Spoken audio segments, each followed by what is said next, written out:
ಬಾಳು ವೀಣಾಪಾಣಿ ಬಾಳು ಬ್ರಹ್ಮನ ರಾಣಿ ಗಾನಗೈ ಹೇಳುವೋ ಭಾವಗಂಗಾವೇಣಿ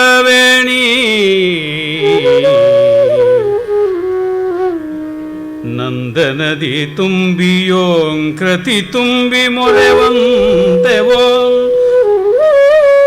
ಕರ್ನಾಟಕದ ಜನದ ಕರ್ಣವೀಣಾ ತುಂಬಿ ನಿನ್ನ ವಾಣಿಗೆ ವಿಕಂಪಿಸಿ ಛೇಂಕೃತಿಯ ಬೀರಿ ರಸಧನವನೀತಮಂ ಹೃದಯದಿ ಮಂತಿಸುತ್ತೆ ಗಾನಗೈ ಹೇಳು ಓ ಭಾವಗಂಗಾವೇಣಿ ಭಾವಗಂಗಾವೇಣಿ.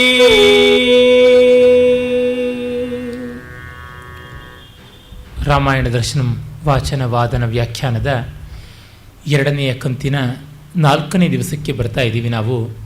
ಸೀತಾಪಹರಣವಾಗಿದೆ. ಓ ಲಕ್ಷ್ಮಣ, ಸಂಚಿಕೆ ಅಂತೂ ಮುಗಿದಿತು. ಇನ್ನು ನಾವು ಶಬರಿಗಾದನು ಅತಿಥಿ ದಾಶರಥಿ ಅನ್ನುವ ಸಂಚಿಕೆಗೆ ಬರ್ತಾ ಇದ್ದೀವಿ. ಇಲ್ಲಿ ಅವರು ಬಹಳ ವಿಶಿಷ್ಟವಾದ ರೀತಿಯಲ್ಲಿ ಶಬರಿಯ ಪಾತ್ರ ಚಿತ್ರಣ ಮಾಡ್ತಾರೆ. ಕುವೆಂಪು ಅವರ ಹೊಸ ದೃಷ್ಟಿ ಅಲ್ಲಿ ಕೂಡ ಕಾಣಿಸುತ್ತೆ.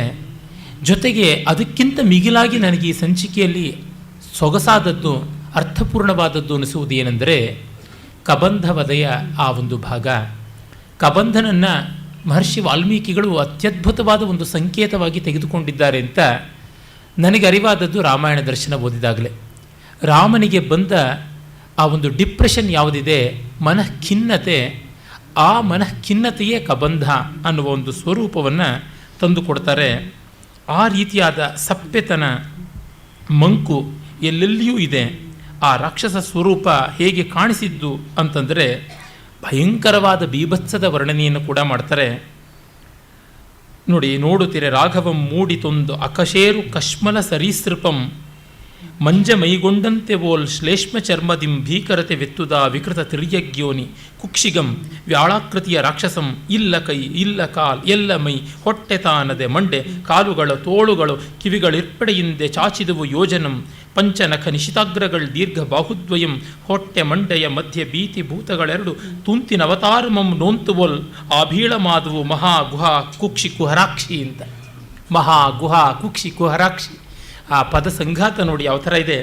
ಭೀತಿಯ ಭೂತಗಳೇ ತೂತಿನ ಅವತಾರ ತಾಳಿದಂತೆ ಕಾಣಿಸ್ತಾ ಇರುವಂಥ 2 ಕಣ್ಣುಗಳು ಅಂತ ಹೇಳ್ಬಿಟ್ಟಂತಾರೆ. ತನ್ನ ನಿರಾಶೆಯ ತನಗೆ ಕಾಣಿಸಿತೆನಲ್ಕ ಆ ಕಬಂಧನೊಡನೆ ಕಬಂಧನಂ ಕಂಡೊಡನೆ ನಡುಗಿದುದು ತನು ತಪನ ಕುಲಗೆ ಹಿಮ್ಮೆಟ್ಟಿತು ಹೆಮ್ಮೆ ಹೂದಿಗಿತು ಬಲ್ಮೆ ಹೆಡೆಮುಚ್ಚಿ ಸೆಡೆತುದೈ ಪೌರುಷದ ಫಣಿ ಪಲಾಯನದ ತೇಜಿಯನ್ನೇರಲ್ಕೆ ತವಕಿಸಿತು ಜೀವಂ ಆ ಜಾನಕಿ ಜೀವಿತೇಶ್ವರಗೆ ಅಂತ ಹೇಳಿ ಒಂದು ತನ್ನ ಮನಃಖಿನ್ನತೆಯೇ ರೂಪ ತಾಳಿದಂಥ ಆ ಕಬಂಧನನ್ನು ಕಾಣ್ತಾನೆ ಅನ್ನುವಂಥದ್ದು. ಇಲ್ಲಿ ನೋಡಿ, ಕಬಂಧ ಅನ್ನುವ ಶರೀರ ಸಂಕೇತವೇ ಎಷ್ಟು ಅರ್ಥಪೂರ್ಣವಾಗಿದೆ. ನಮಗೆ ಡಿಪ್ರೆಷನ್ ಬಂದಾಗ, ಹತಾಶೆ ಕವಿದಾಗ ಅದಕ್ಕೆ ಕಾಲಿಲ್ಲ. ಅಂದರೆ ಹತಾಶೆ ನಮ್ಮನ್ನು ಒಂದು ಹೆಜ್ಜೆಯೂ ಮುಂದೆ ನಡೆಸೋದಿಲ್ಲ. ಆದರೆ ಅದರ ಕೈಗಳಿವೆಯಲ್ಲ, ಫಾರ್ ರೀಚಿಂಗ್, ಎಲ್ಲವನ್ನೂ ಗ್ರ್ಯಾಬ್ ಮಾಡುವಂಥದ್ದು. ಮತ್ತು ಅದಕ್ಕೆ ತಲೆ ಹೊಟ್ಟೆ ಎಲ್ಲ ಒಂದೇ. ಅಂದರೆ ಅದಕ್ಕೆ ವಿವೇಚನೆ ಇಲ್ಲ, ಆಹಾರ ಮಾತ್ರ ಬೇಕು. ಅದು ಅಗಿಯುವ ಜಗಿಯುವ ಪ್ರಸ್ತಾವವೇ ಇಲ್ಲ. ಗಬಕ್ಕಂತ ಹೊಟ್ಟೆಗೆ ನೇರ ಆಹಾರ ಹೋಗ್ತಕ್ಕಂಥದ್ದು. ಅಂದರೆ ಅದಕ್ಕೆ ಇನ್ಪುಟ್ ಪ್ರೋಸೆಸಿಂಗ್ ಯೂನಿಟ್ಟೇ ಇಲ್ಲ, ಎಲ್ಲವನ್ನೂ ಹಾಗೆ ಸ್ವೀಕರಿಸ್ತಕ್ಕಂಥದ್ದು. ಅದು ಅಲ್ಲಾಡದೆ ಜಡವಾಗಿರುತ್ತೆ, ಎಲ್ಲ ಕಡೆಯಿಂದಲೂ ಸೆಳೆದುಕೊಳ್ಳುತ್ತೆ. ಅದಕ್ಕೆ ಬಕಾಸುರನ ಹಸಿವು, ಯಾವ ರುಚಿ ಪಕ್ವತೆ ಏನೂ ಇಲ್ಲ. ನಾವು ಮನಃಖಿನ್ನತೆಗೆ ಗುರಿಯಾದಾಗ ಇದೇ ಸ್ಥಿತಿಯನ್ನು ಅನುಭವಿಸ್ತೀವಿ. ಆಗ ಲಕ್ಷ್ಮಣ ರಾಮನನ್ನು ಮತ್ತೆ ಮತ್ತೆ ಪ್ರೇರಿಸ್ತಾನೆ, ಸಮುದ್ದೀಪನ ಮಾಡ್ತಾನೆ. ಆ ವಿವರಗಳನ್ನು ನಾವು ನೋಡೋಣ.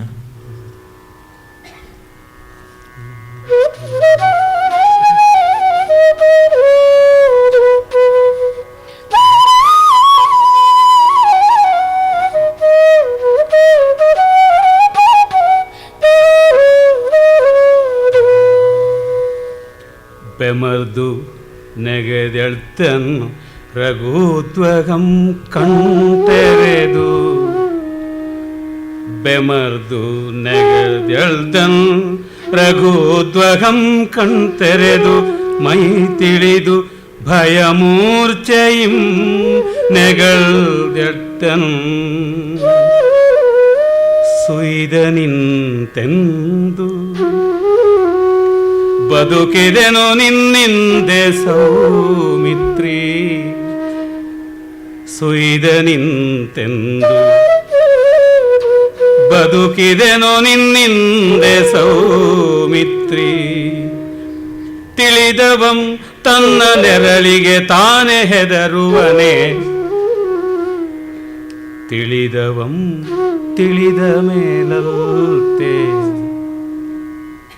ಪೃಥ್ವಿಗೆ ರಾಹು ಬೇರೆಯೇ ತನ್ನ ನೆಳಲಲ್ಲದೆಯೇ ಅದ್ರಿಯಾದೊಡಂ ವರ್ಮೆ ಭೂಮಿ ಕಂಪಿಸೆ ದೃಢತೆ ಹಿಂಗದಿರ್ಪುವೆ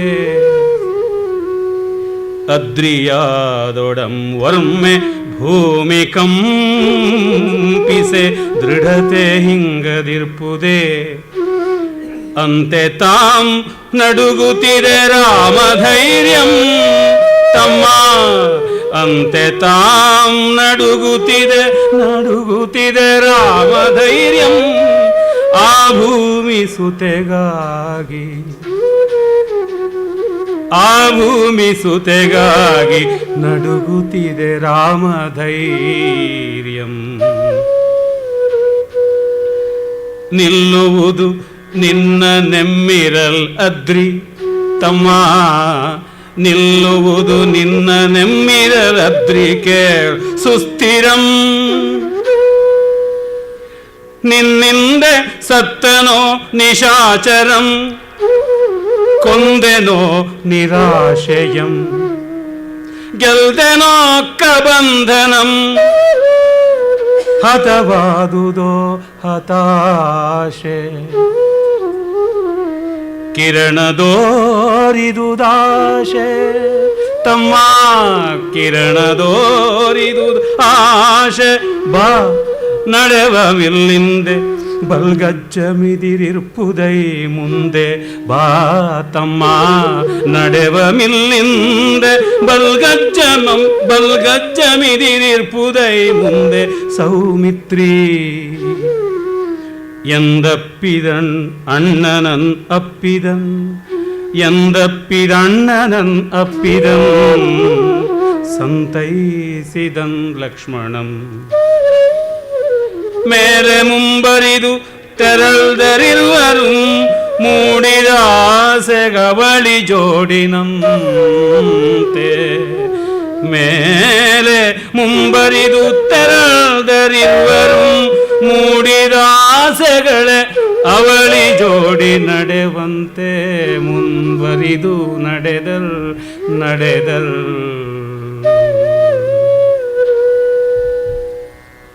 ಅದ್ಭುತವಾದ ಮಾರುಬಿಹಾಗ ರಾಗವನ್ನು ಆಲಾಪಿಸಿದ್ದಾರೆ. ಮಾರು ಹೋಗದೇ ಇರೋರು ಯಾರು ಇದಕ್ಕೆ. ರಾಮನಿಗೆ ನೈರಾಶ್ಯ ಕವಿದಾಗ ಲಕ್ಷ್ಮಣ ಅವನನ್ನು ನೈರಾಶ್ಯ ಕೂಪದಿಂದ ಉದ್ಧರಿಸಿದ. ಕಬಂಧವಧೆಯ ಕಾಲದಲ್ಲಿ ರಾಮಲಕ್ಷ್ಮಣರಿಬ್ಬರೂ ಕೂಡ ಪಾಲ್ಗೊಳ್ಳೋದು ನಿಜ. ವಾಲ್ಮೀಕಿ ರಾಮಾಯಣದಲ್ಲಿ ಬರುತ್ತೆ. ಇಬ್ಬರು ಖಡ್ಗಗಳನ್ನು ಹಿರಿತಾರೆ. ಮೊದಲಿಗೆ ರಾಮನಿಗೆ ವಿವಶತೆ ಬರುತ್ತೆ.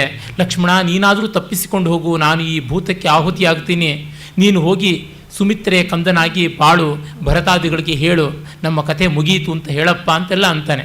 ಆಮೇಲೆ ಇಲ್ಲ ಅಂತ ಲಕ್ಷ್ಮಣ ಪ್ರಚೋದನೆ ಮಾಡಿದ ಮೇಲೆ ಕಬಂಧನ ಕೈಗೆ ಸಿಕ್ಕಾಕ್ಕೊಂಡಿದ್ದ ಇಬ್ಬರೂ ಕೂಡ ಖಡ್ಗವನ್ನು ಹಿರಿದು ಆ ಕೈಗಳನ್ನು ಕತ್ತರಿಸ್ತಾರೆ. ಕಬಂಧನ ರೂಪ ಮಾಯವಾಗಿ ಒಂದು ದಿವ್ಯ ಗಂಧರ್ವ ಆಕೃತಿಯಲ್ಲಿ ತಲೆದೋರುತ್ತದೆ ಅಂತೆಲ್ಲ ಬರುತ್ತದೆ. ಇಲ್ಲಿ ಅದನ್ನು ಯಾವುದನ್ನು ಕೂಡ ಕವಿ ತರೋದಿಲ್ಲ. ಕಬಂಧ ಲಕ್ಷ್ಮಣನ ಕೈನಲ್ಲಿ ಸಾಯ್ತಾನೆ, ಅದು ಮಾಯವಾಗುತ್ತೆ. ಅದು ಯಾವ ರೀತಿ ಕವಿ ತುಂಬ ಚೆನ್ನಾಗಿ ಅದನ್ನು ಹೇಳ್ತಾರೆ. ರಕ್ಕಸಂ ಮಾಯವಾದನು ಬಿರಿದ ದುಸ್ವಪ್ನದಂತೆ ನೈರಾಶ್ಯದಿಂದ ಉದ್ಭವಿಸಿ ತೋರ್ಪವೋಲ್ ಆಶಾ ಮರೀಚಿ ತಾಂ ಬೃಂದಾರಕಂ ಮೈದೋರ್ದನ್ ವರ್ವನ್ ಮತ್ತೆ ಕೈದೋರಿದನ್ ಶಬರಿ ಕಾಯುತ್ತಿರ್ದಾಶ್ರಮ ದಿಶಾಶಾ ದಿಗಂತಕ್ಕೆ. ಅಷ್ಟೇ, ಆ ಗಂಧರ್ವ ಕಾಣಿಸಿಕೊಂಡು ಶಬರಿ ಆಶ್ರಮದ ಕಡೆಗೆ ಕೈ ತೋರಿಸಿದ ಅಂತಲೇ ಹೇಳಿ ಮುಗಿಸ್ಬಿಡ್ತಾರೆ. ಅಂದರೆ ಇವರಿಗೆ ನಿರಾಶೆಯಿಂದ ಆಚೆಗೆ ಬಂದ ತಕ್ಷಣ ಮತಂಗ ಮಹರ್ಷಿಗಳ ಆಶ್ರಮ, ಶಬರಿಯ ಸ್ಥಾನ, ಆ ಕಡೆಗೆ ಹೋಗುವಂಥ ಮನೋಧರ್ಮ ಬರುತ್ತದೆ ಎನ್ನುವುದು ಅಲ್ಲಿಯ ಸೂಚನೆ. ರಾಮ ತನ್ನ ಹತಾಶಾಭಾವದಿಂದ ತಾನು ಹೊರಬರ್ತಾನೆ. ರಾಮನಂತವನಿಗೆ ಇದು ಸಾಧ್ಯವ, ಸಾಧುವ ಅನ್ನುವ ಪ್ರಶ್ನೆ ನಮಗೆ ಮಾದರಿಯಾಗುವುದು ಮತ್ತೆ ಹೇಗೆ? ರಾಮನಿಗೂ ಬಂತಂತೆ ಖಿನ್ನತೆ, ರಾಮನಿಗೂ ಬಂತಂತೆ ಬೇಸರ. ನಾವು ಬೇಸರ ಬಂದಾಗ ಅವನು ಹೇಗೆ ಮೀರಿದನೋ ಹಾಗೆ ಮೀರಬೇಕು ಅಂತ. ಇಲ್ಲವಾದರೆ ಯಾವುದರಲ್ಲಿಯೂ ವಿಕಾರ ಇಲ್ಲದೆ ಇರತಕ್ಕಂಥವ್ರ ಕೈಯಲ್ಲಿ ಏನು ಕೆಲಸ ಆಗೋದಿಲ್ಲ. ಅವರು ಶಾಂತ ಸ್ಥಿಮಿತರಾದ ತಪೋ ಮೂರ್ತಿಗಳಂತೆ ಕೂತಿರ್ತಾರಷ್ಟೇ, ಧ್ಯಾನ ಮೂರ್ತಿಗಳು, ಮುತ್ತುಸ್ವಾಮಿ ದೀಕ್ಷಿತರ ಕೃತಿಗಳಂತೆ ಆಗ್ಬಿಡುತ್ತೆ. ಸಂಗೀತ ಕಲಿತ್ಕೊಳ್ಳೋಕೆ ಅದರಿಂದ ಆಗುತ್ತೆ, ಸಂಗೀತ ಆಸ್ವಾದ ಮಾಡೋದಕ್ಕೆ ಕಷ್ಟವಾಗುತ್ತೆ. ತ್ಯಾಗರಾಜರ ರಚನೆಯಲ್ಲಿ ಅಲ್ಲಿರತಕ್ಕಂಥ ಬಾಗು ಬಳಕು ಏನಿದೆ, ಆ ಏರು ಪೇರು, ಅದು ಕಲಾತ್ಮಕತೆಯನ್ನು ತಂದುಕೊಡುತ್ತದೆ. ಪರ್ಫೆಕ್ಟ್ ಆದಂಥ ಹ್ಯೂಮನ್ ಬೀಯಿಂಗ್ಸಿಂದ ಕೆಲಸ ಆಗೋದಿಲ್ಲ. ಅವರ ಅಲಂಕಾರದ ಮಾಡೆಲ್ಸ್ ತರಹ ಇರ್ತಾರೆ. ಇದು ಬರುವಂಥದ್ದು ಕಷ್ಟ. ಕಾವ್ಯಕ್ಕೆ ಬೇಕಾಗಿರೋದು ಒಂದು ಮಟ್ಟದ ಓಂಕಾರದ ಶಂಖನಾದಕ್ಕಿಂತ ಕಿಂಚಿದೂನದಂತೆ ಇರುವಂಥವ್ರು ಬೇಕಾಗ್ತಾರೆ. ಅದರಿಂದಲೇ ಪರಮಾತ್ಮ ಕೂಡ ಅವತಾರ ಮಾಡಬೇಕು. ಅವನು ಹಾಗೆ ಬಂದುಬಿಟ್ರೆ ಯಾರಾದರೂ ಮತ್ಸ್ಯಾವತಾರದ ಮೇಲೆ ಒಳ್ಳೆ ಕಾವ್ಯ ಬರೆಯೋಕ್ಕಾಗುತ್ತಾ? ಕೂರ್ಮಾವತಾರದ ಮೇಲೆ ಒಳ್ಳೆ ಕಾವ್ಯ ಬರೆಯೋಕ್ಕಾಗುತ್ತಾ? ಆಗುವುದಿಲ್ಲ. ಯಾಕೆಂದರೆ ಅಲ್ಲಿ ಮಾನುಷಾವೇಶದ ಮಾನುಷ ಭಾವಗಳ ಸಂಚಾರ ಇಲ್ಲ. ರಾಮಕೃಷ್ಣಾವತಾರಗಳಿಗೆ ಹೆಚ್ಚಿನ ಅವಕಾಶ ಉಂಟು. ಆ ರೀತಿಯಲ್ಲಿ ನಾವು ಇದನ್ನು ಸ್ವೀಕರಿಸಬೇಕು. ಆ ಹೆಚ್ಚು ಕಡಿಮೆಗಳೆಲ್ಲ ಮಾನವ ಜೀವನದ ಆಶೆ ನಿರಾಶೆಗಳ, ಕಾಮನೆ ಕ್ರೋಧಗಳ ವಿಲಾಸಗಳಾಗಿ ತೋರುತ್ತವೆ. ಕಬಂಧ ವಧೆಯ ಮೂಲಕ ಕವಿ ಅದನ್ನು ತೋರಿಸ್ತಾ ಇದ್ದಾರೆ. ರಾಮನಿಗೂ ಕ್ಷಣಕಾಲ ಚಿತ್ತ ವಿಭ್ರಾಂತಿ ಆಯಿತು. ಅಲ್ಲಿ ಹೇಗೆ ಮಾಯಾಮೃಗದ ಒಂದು ವಿಭ್ರಾಂತಿ ಸೀತೆಗಾಯಿತು, ಇಲ್ಲಿ ಹತಾಶೆಯ ಸಂಪೂರ್ಣ ನಿರಾಶೆ ಒಮ್ಮೆ ಬರುತ್ತದೆ. ನನಗೆ ತುಂಬ ತಕ್ಷಣ ನೆನಪಿಗೆ ಬರುವಂಥದ್ದು ಏನೆಂದರೆ, ನನ್ನ ಪರಿಚಿತರಾದ ದೊಡ್ಡ ನೃತ್ಯ ಕೋವಿದೆ, ದೊಡ್ಡ ವ್ಯಕ್ತಿಯೂ ಕೂಡ ಸುಂದರಿ ಸಂತಾನಮ್ಮವರು ಅನೇಕ ವಿಧವಾದ ಅನಾರೋಗ್ಯದ ಕಷ್ಟದ ಪರ್ವಗಳನ್ನು ದಾಟ್ತಾ ಬಂದರು. ಗಂಡನಿಗೆ ಕಿಡ್ನಿ ಫೇಲ್ಯೂರ್ ಆದಂಥ ಸಂದರ್ಭ, ಅವರಿಗೆ ಕ್ಯಾನ್ಸರ್ ಬಂದಂಥ ಸಂದರ್ಭ, ಒಟ್ಟೊಟ್ಟಿಗೆ ಇವೆಲ್ಲ ಆಗುವಂಥ ಕಾಲದಲ್ಲಿ ಅವರು ಗಟ್ಟಿಯಾಗಿ ಎಲ್ಲವನ್ನು ನಿರ್ವಾಹ ಮಾಡ್ತಾ ಇದ್ದಿದ್ದು. ಆಗ ಒಮ್ಮೆ ಅವರು ನನಗೆ ಫೋನ್ನಲ್ಲಿ ಹೇಳಿದರು, ஒரு தரம் மட்டும் ಕಳವಳಿಯೋದಕ್ಕೆ போயிட்டு ಅழுதுಟೆ ಅಂತ. ಒಂದು ಬಾರಿ ಮಾತ್ರ ದೇವರ ಮನೇಲಿ ಕೂತು ಅತ್ತೆ ಅಂತ. ಒಂದು ಬಾರಿ ಬೇಕು ಅಳುವುದಕ್ಕೆ, ಯಾವುದೋ ಒಂದು ನಿಮಿತ್ತವಾಗಬೇಕು. ಯಾವುದರ ಮುಂದೆನೋ ದೊಡ್ಡವರು ಅಳಬಹುದಾ? ದೊಡ್ಡವರೇ ಅಳಬೇಕು, ಅತ್ತು ದೊಡ್ಡವರಾಗಬೇಕು. ಯಾವುದೋ ಒಂದು ಸಂದರ್ಭ ಇರುತ್ತೆ. ಹೃದಯದ ಭಾವವನ್ನು ಒಮ್ಮೆ ಬಸ್ದುಕೊಂಡ್ರೆ ನಮಗೆ ನೆಮ್ಮದಿ ಉಂಟಾಗುತ್ತದೆ. ಈ ದೃಷ್ಟಿಯಿಂದ ಕಂಡಾಗ ನಾವು ನಮ್ಮ ಕಷ್ಟಗಳನ್ನು, ನೋವನ್ನು ಯಾವುದೋ ಒಬ್ಬ ಆತ್ಮೀಯರ ಹತ್ರ ಹೇಳ್ಕೊಳ್ಳೋದಕ್ಕೆ ಸಂಕೋಚ ಪಡಬೇಕಿಲ್ಲ. ಹಾಗೆ ಬಿಗುಮಾನ ಮಾಡಿಕೊಂಡು ಎಷ್ಟೋ ಜನ ಪಾಶ್ಚಾತ್ಯರು ಅಂತರಂಗವನ್ನೇ ಜ್ವಾಲಾಮುಖಿ ಮಾಡಿಕೊಂಡ್ರು. ನಮ್ಮಲ್ಲಿ ಹರಟೆಗಿಂತ ದೊಡ್ಡ ಸೈಕಿಯಾಟ್ರಿಸ್ಟ್ ಯಾರಿದ್ದಾರೆ? ಅದಕ್ಕಿಂತ ದೊಡ್ಡ ಸೈಕೋಥೆರಪಿ ಯಾವುದಿದೆ? ಹೃದಯದ ಭಾವ ಬಸಿದುಕೊಳ್ಳೋದಕ್ಕೆ ರಾಮ ಲಕ್ಷ್ಮಣನನ್ನು ಇಟ್ಟುಕೊಂಡಿದ್ದ. ಲಕ್ಷ್ಮಣ ಸಂತತವಾಗಿ ಅವನ ಜೊತೆ ಬಂದ. ವಯಸ್ಸ, ವಿದ್ಯೆಯ, ಮಹಸ, ಯಶಸ್ಸ ಎಲ್ಲದರಿಂದ ಚಿಕ್ಕವನು. ಆದರೆ ರಾಮ ಅವನನ್ನು ತನ್ನ ಹೃದಯದ ಮತ್ತೊಂದು ಪ್ರತಿರೂಪ ಅಂತಲೇ ಭಾವಿಸಿಕೊಂಡ. ಹಾಗೆ ಲಕ್ಷ್ಮಣನ ಜೊತೆ ಅವನ ಮಾತು. ಕೆಲವರಂತೂ ಯಾವ ಮಟ್ಟಕ್ಕೆ ಹೋಗ್ತಾರೆ ಅಂದರೆ ಆಲ್ಟರ್ ಈಗೋ ಅಂತ ಕರಿತೀವಲ್ಲ, ಆ ರೀತಿ ರಾಮನ ಮತ್ತೊಂದು ಮುಖವೇ ಲಕ್ಷ್ಮಣ ಅಂತ. ರಾಮನ ಭಾವದಾರ್ಢ್ಯವನ್ನು ಲಕ್ಷ್ಮಣ ಅಂತ ಕರಿಬಹುದು. ರಾಮನ ವಿಚಾರ ಸ್ಥೈರ್ಯ ಅವನ ಸ್ವರೂಪವಾದರೆ ಭಾವದಾರ್ಢ್ಯ ಆ ಥರದ್ದು ಲಕ್ಷ್ಮಣ ಅಂತ. ಲಕ್ಷ್ಮಣನನ್ನು ನೆಮ್ಮುವುದು ಅಂದರೆ ಹೀಗೆ ನಾವು ನೋಡಬಹುದು. ಅಲ್ಲಿ ಸಂವಾದವನ್ನು ಈ ಭಾಗದಲ್ಲಿ ತೋರಿಸ್ತಾರೆ.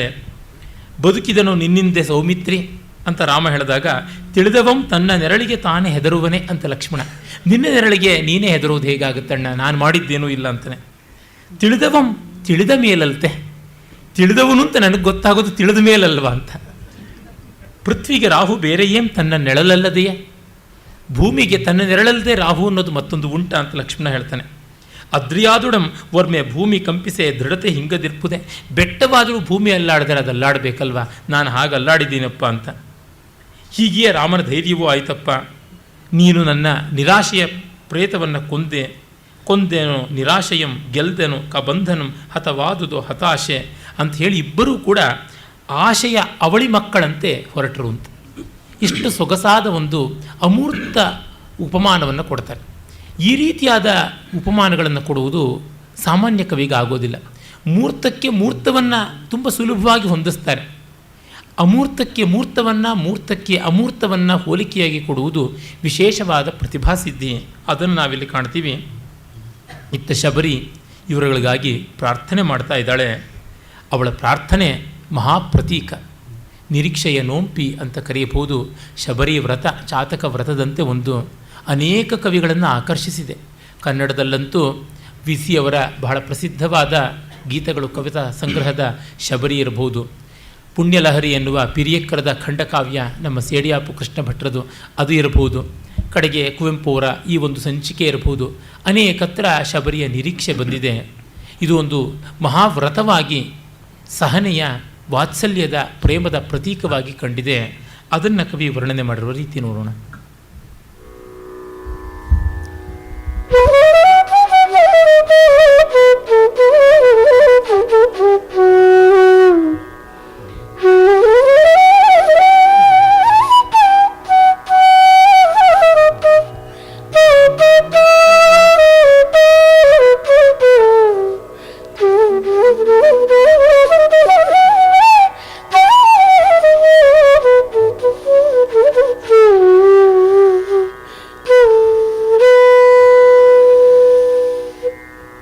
ಹೊರಚಿಮ್ಮಿ ನಿಂತು ನೋಡುವಳೆನಿತೋ,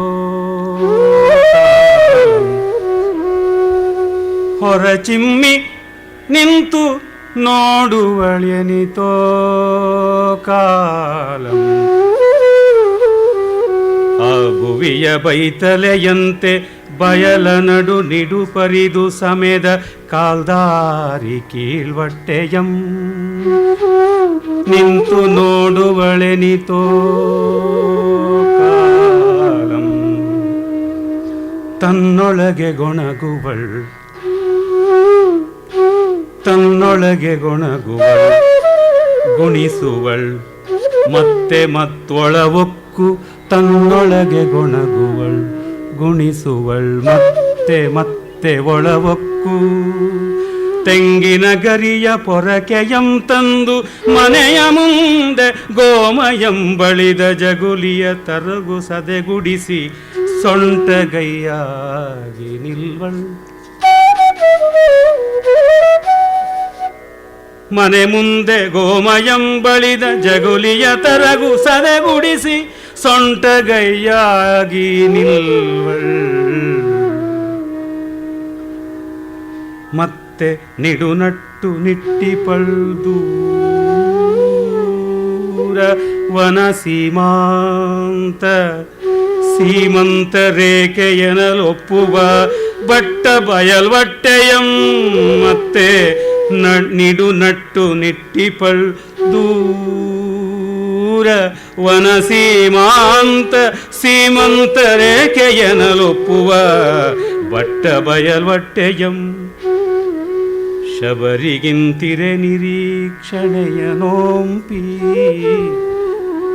ಶಬರಿಗಿಂತಿರೆ ನಿರೀಕ್ಷಣೆಯ ನೋಂಪಿ. ಪೊಳ್ತೇರ್ದು ಪಗಲಾಯ್ತು ನಿರೀಕ್ಷಣೆಯ ನೋಂಪಿ. ಶಬರಿಗಿಂತಿರೆ ಪೊಳ್ತೇರ್ದು ಪಗಲಾಯ್ತು.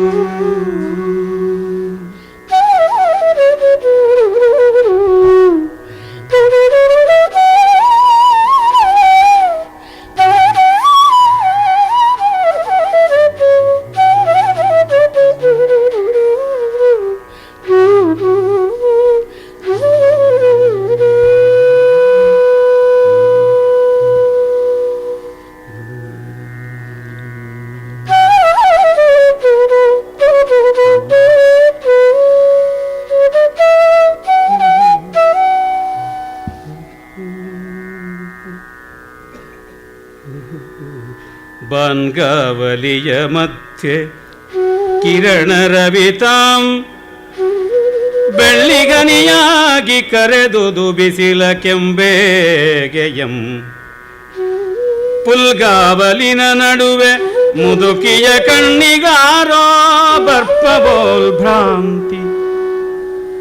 ನಿಂತಳ್ ಶಬರಿ ಡೊಂಕಾಗಿ. ಕಟಿಗೊಂದು ಕೈಯಾಗೆ ಶಬರಿ ನಿಂತಳ್ ಡೊಂಕಾಗಿ. ಕಟಿಗೊಂದು ಕೈಯಾಗೆ ಪಣೆಗೊಂದು ಕೈಯತ್ತಿ. ಸುರ್ಕುತಾಂ ಪುರ್ಬಿನ ತೋಲ್ಗೆ ತೆರೆಗಳ ನೋಡರ್ಚಲ್ಕೆ ನೋಡಿದಳ್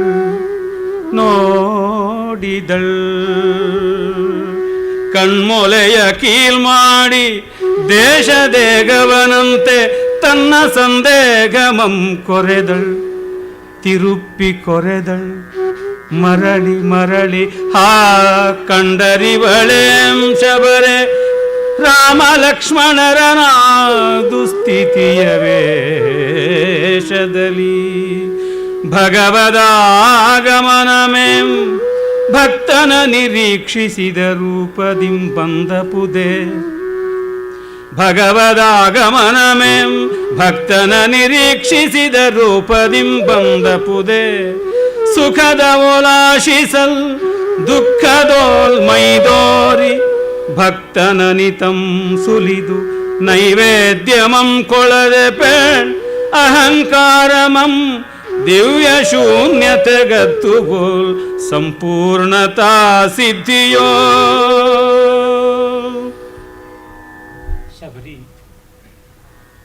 ಶಬರಿ ಕಿರಾತ ಕನ್ಯೆ. ರಾಮಾಯಣದಲ್ಲಿ ಈ ಜಾತಿ ಆ ಜಾತಿ ಅಂತಿಲ್ಲ, ಎಲ್ಲ ಜಾತಿಯವರು ಬರ್ತಾರೆ. ಆದರೆ ಜಾತಿಯ ಪ್ರಸ್ತಾವವನ್ನು ವಾಲ್ಮೀಕಿಗಳು ಎಲ್ಲಿಯೂ ದೊಡ್ಡ ರೀತಿಯಲ್ಲಿ ತೆಗೆದುಕೊಂಡು ತಲೆ ಕೆಡಿಸಿಕೊಂಡಿಲ್ಲ. ಅಲ್ಲಿಯ ನಾಯಕ ಕ್ಷತ್ರಿಯೋತ್ತಮ ಆದರೆ ಪ್ರತಿನಾಯಕ ಬ್ರಾಹ್ಮಣಾಧಮ. ಹೀಗೆ ಇರುವಾಗ ಅವರು ಬ್ರಾಹ್ಮಣ್ಯಕ್ಕೆ ಹೆಚ್ಚು ಪ್ರಾಶಸ್ತ್ಯ ಕೊಟ್ಟರು, ಮಿಕ್ಕದ್ದನ್ನು ಕುಂದಿಟ್ಟರು ಅನ್ನುವ ಅಪಸವ್ಯದ ಮಾತುಗಳಿಗೆ ಒಂದು ಸ್ವಲ್ಪವೂ ಬೆಲೆ ಬರೋದಿಲ್ಲ. ರಾಮನ ಪಕ್ಕ ನಿಂತಹ ದೊಡ್ಡ ದೊಡ್ಡ ವ್ಯಕ್ತಿತ್ವವುಳ್ಳವರು ಎಲ್ಲರೂ ಕೂಡ ಜಾತಿಯ ಏಣಿಯಲ್ಲಿ ಎಲ್ಲೋ ಕೆಳಗಡೆ ಇರತಕ್ಕಂಥವರೇ. ಆದರೆ ಅದು ದೊಡ್ಡ ಸಂಗತಿಯಾಗಿ ಯಾರೂ ಗಮನಿಸಲಿಲ್ಲ. ಕೇವಲ ರಾಮ ಮಾತ್ರ ಅಲ್ಲ, ವಸಿಷ್ಠ ವಿಶ್ವಾಮಿತ್ರಾದಿ ಯಾರೂ ಕೂಡ ಏನೂ ಅದರ ಬಗ್ಗೆ ಪ್ರಶ್ನೆ ಎತ್ತಲಿಲ್ಲ. ಕಾರಣ ವ್ಯಕ್ತಿತ್ವದ ಆತ್ಮಗುಣ ಬಹಳ ಮುಖ್ಯ ಅಂತ. ಶಬರಿ ಅಂಥ ಮಹಾಮಹನೀಯೆ. ಇದನ್ನು ನಮ್ಮ ಸಂಸ್ಕೃತಿಯ ಪ್ರಾತಿನಿಧಿಕ ರೂಪ ಅಂತ ನಾವು ನೋಡಬೇಕು. ಇದು ಅಪವಾದ ಅಲ್ಲ, ಇದು ನಿಯಮ. ಇದಕ್ಕೆ ಸ್ವಲ್ಪ ಏರುಪೇರು ಅಲ್ಲಿ ಇಲ್ಲಿ ಆಗಿದ್ದರಲ್ಲಿ ಅದು ಅಪವಾದ ಅಷ್ಟೇ. ಇದನ್ನು ಅದರವೇ ಅಂತ ತೆಗೆದುಕೊಂಡು ತಿರುಚುವಂಥ ದುಷ್ಕಾರ್ಯಗಳನ್ನು ಮಾಡುತ್ತಲೇ ಬಂದಿದ್ದಾರೆ. ಎಷ್ಟು ಹೇಳಿದ್ರೂ ಕೂಡ ತೆಲುಗಿನಲ್ಲಿ ಒಂದು ಗಾದೆ ಒಂದಿದೆ, ಕುಕ್ಕ ಕಾಟುಕು ಚೆಪ್ಪು ದೆಬ್ಬ ಅಂತ. ನಾಯಿ ಕಚ್ಚಿದರೆ ಅದಕ್ಕೆ ಚಪ್ಪಲಿನಲ್ಲೇ ಹೊಡಿಬೇಕು, ಬೇರೆ ದಾರಿಯೇ ಇಲ್ಲ ಅಂತ ಅದನ್ನು ಮಾಡ್ತಾ ಬರಬೇಕಾಗತ್ತೆ ಅಷ್ಟೇ. ಶಬರಿ ಮತಂಗ ಮಹರ್ಷಿಗಳ ಆಶ್ರಮದಲ್ಲಿದ್ದು ಅವರಿಂದ ರಾಮ ಧ್ಯಾನ ದೀಕ್ಷಿತಳಾದವಳು. ವ್ರತಿಷ್ಠೆ, ಶ್ರಮಣಿ ಅಂತಲೇ ಕರೀತಾರೆ. ಶ್ರಮಣ ಅಂತಂದರೆ ಅವಳು ಯೋಗ ಮಾರ್ಗವನ್ನು, ವೇದಾಂತವನ್ನು ಅಭ್ಯಾಸ ಮಾಡಿದ್ದು. ತುಂಬ ಜನ ಈ ಶ್ರಮಣ ಅನ್ನುವ ಹೆಸರು ಬೌದ್ಧವನ್ನು ಸೂಚಿಸುತ್ತೆ ಅಂತಾರೆ. ಏನಿಲ್ಲ, ಬುದ್ಧ ಹುಟ್ಟೋಕ್ಕೆ ಮುಂಚೆಯಿಂದಲೂ ಇತ್ತು ಶ್ರಮಣ ಅಂತಕ್ಕಂಥ ಶಬ್ದ. ತೀರ್ಥಂಕರ, ತೀರ್ಥಕ, ಶ್ರಮಣ, ಜಿನ ಈ ಥರ ಶಬ್ದಗಳು ವೈದಿಕ, ಜೈನ, ಬೌದ್ಧ ಇವೆಲ್ಲಕ್ಕೂ ಸಮಾನವಾದದ್ದೇ. ಬುದ್ಧನನ್ನು ಜಿನ ಅಂತ ಕರೆಯೋದುಂಟು, ಹಾಗೆ ತೀರ್ಥಕ ಅಂತ ಕರೆದದ್ದಂಥದ್ದು ಉಂಟು. ವೇದಗಳಲ್ಲಿ ಕೂಡ ಜ್ಞಾನಿಗಳನ್ನು ಜಿನ, ತೀರ್ಥಕರ, ತೀರ್ಥ ಹೀಗೆಲ್ಲ ಕರೆಯುವಂಥದ್ದುಂಟು. ನಮ್ಮಲ್ಲಿ ಈಗಲೂ ಸನ್ಯಾಸಿಗಳಿಗೆ ದಶನಾಮಿ ಪದ್ಧತಿಯಲ್ಲಿ ತೀರ್ಥ ಮೊದಲಾದ ಉಪನಾಮಗಳನ್ನು ಹೇಳ್ತೀವಿ. ಯಾಕೆಂದರೆ ಇವೆಲ್ಲ ಬೇರೆ ಬೇರೆ ಮೂಲದವಲ್ಲ, ಎಲ್ಲ ಒಂದೇ ಮೂಲದವೇ. ಅದರೊಳಗೆ ಯಾವ ಸಂದೇಹವೂ ಕೂಡ ಇಲ್ಲ. ನಾವು ಆಮೇಲೆ ವ್ಯತ್ಯಾಸಗಳನ್ನು ಜಾಸ್ತಿ ಮಾಡಿಕೊಂಡಿದ್ದೀವಿ. ಅಣ್ಣ ತಮ್ಮಂದರು ಬೆಳೀತಾ ಬೆಳೀತಾ ದಾಯಾದಿಗಳಾದರು ಅಂತ ಗಾದೆ ಇದೆಯಲ್ಲ, ಹಾಗೆ ಆಗಿರುವುದೇ ಹೊರತು ಇನ್ನೇನೂ ಅಲ್ಲ. ಶ್ರಮಣ ವೃದ್ಧೆ ಅವಳು. ಶ್ರಮಣರು ಅಂತಂದರೆ ತಪಸ್ಸನ್ನು ಮಾಡುವವರು, ಕರ್ಮಕಾಂಡಕ್ಕಿಂತ ಮಿಗಿಲಾಗಿ ಉಪಾಸನಾಕಾಂಡ, ಜ್ಞಾನಕಾಂಡಗಳಿಗೆ ಬೆಲೆ ಕೊಟ್ಟವರು ಅಂತ ಅರ್ಥ.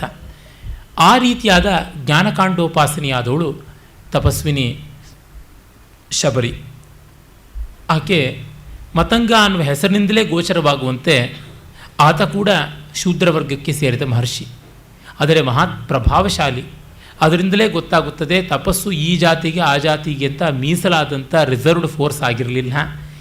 ನಿಸ್ವಾರ್ಥತೆಯಿಂದ, ನಿಸ್ಪೃಹತೆಯಿಂದ, ನಿರೀಹವಾಗಿ ಕೇವಲ ಆತ್ಮಾರಾಮತೆಯಿಂದ ಎಲ್ಲರೂ ತಪಸ್ಸು ಮಾಡೋದಕ್ಕೆ ಅರ್ಹರಾಗಿದ್ದರು ಅಂತ ಗೊತ್ತಾಗುತ್ತೆ.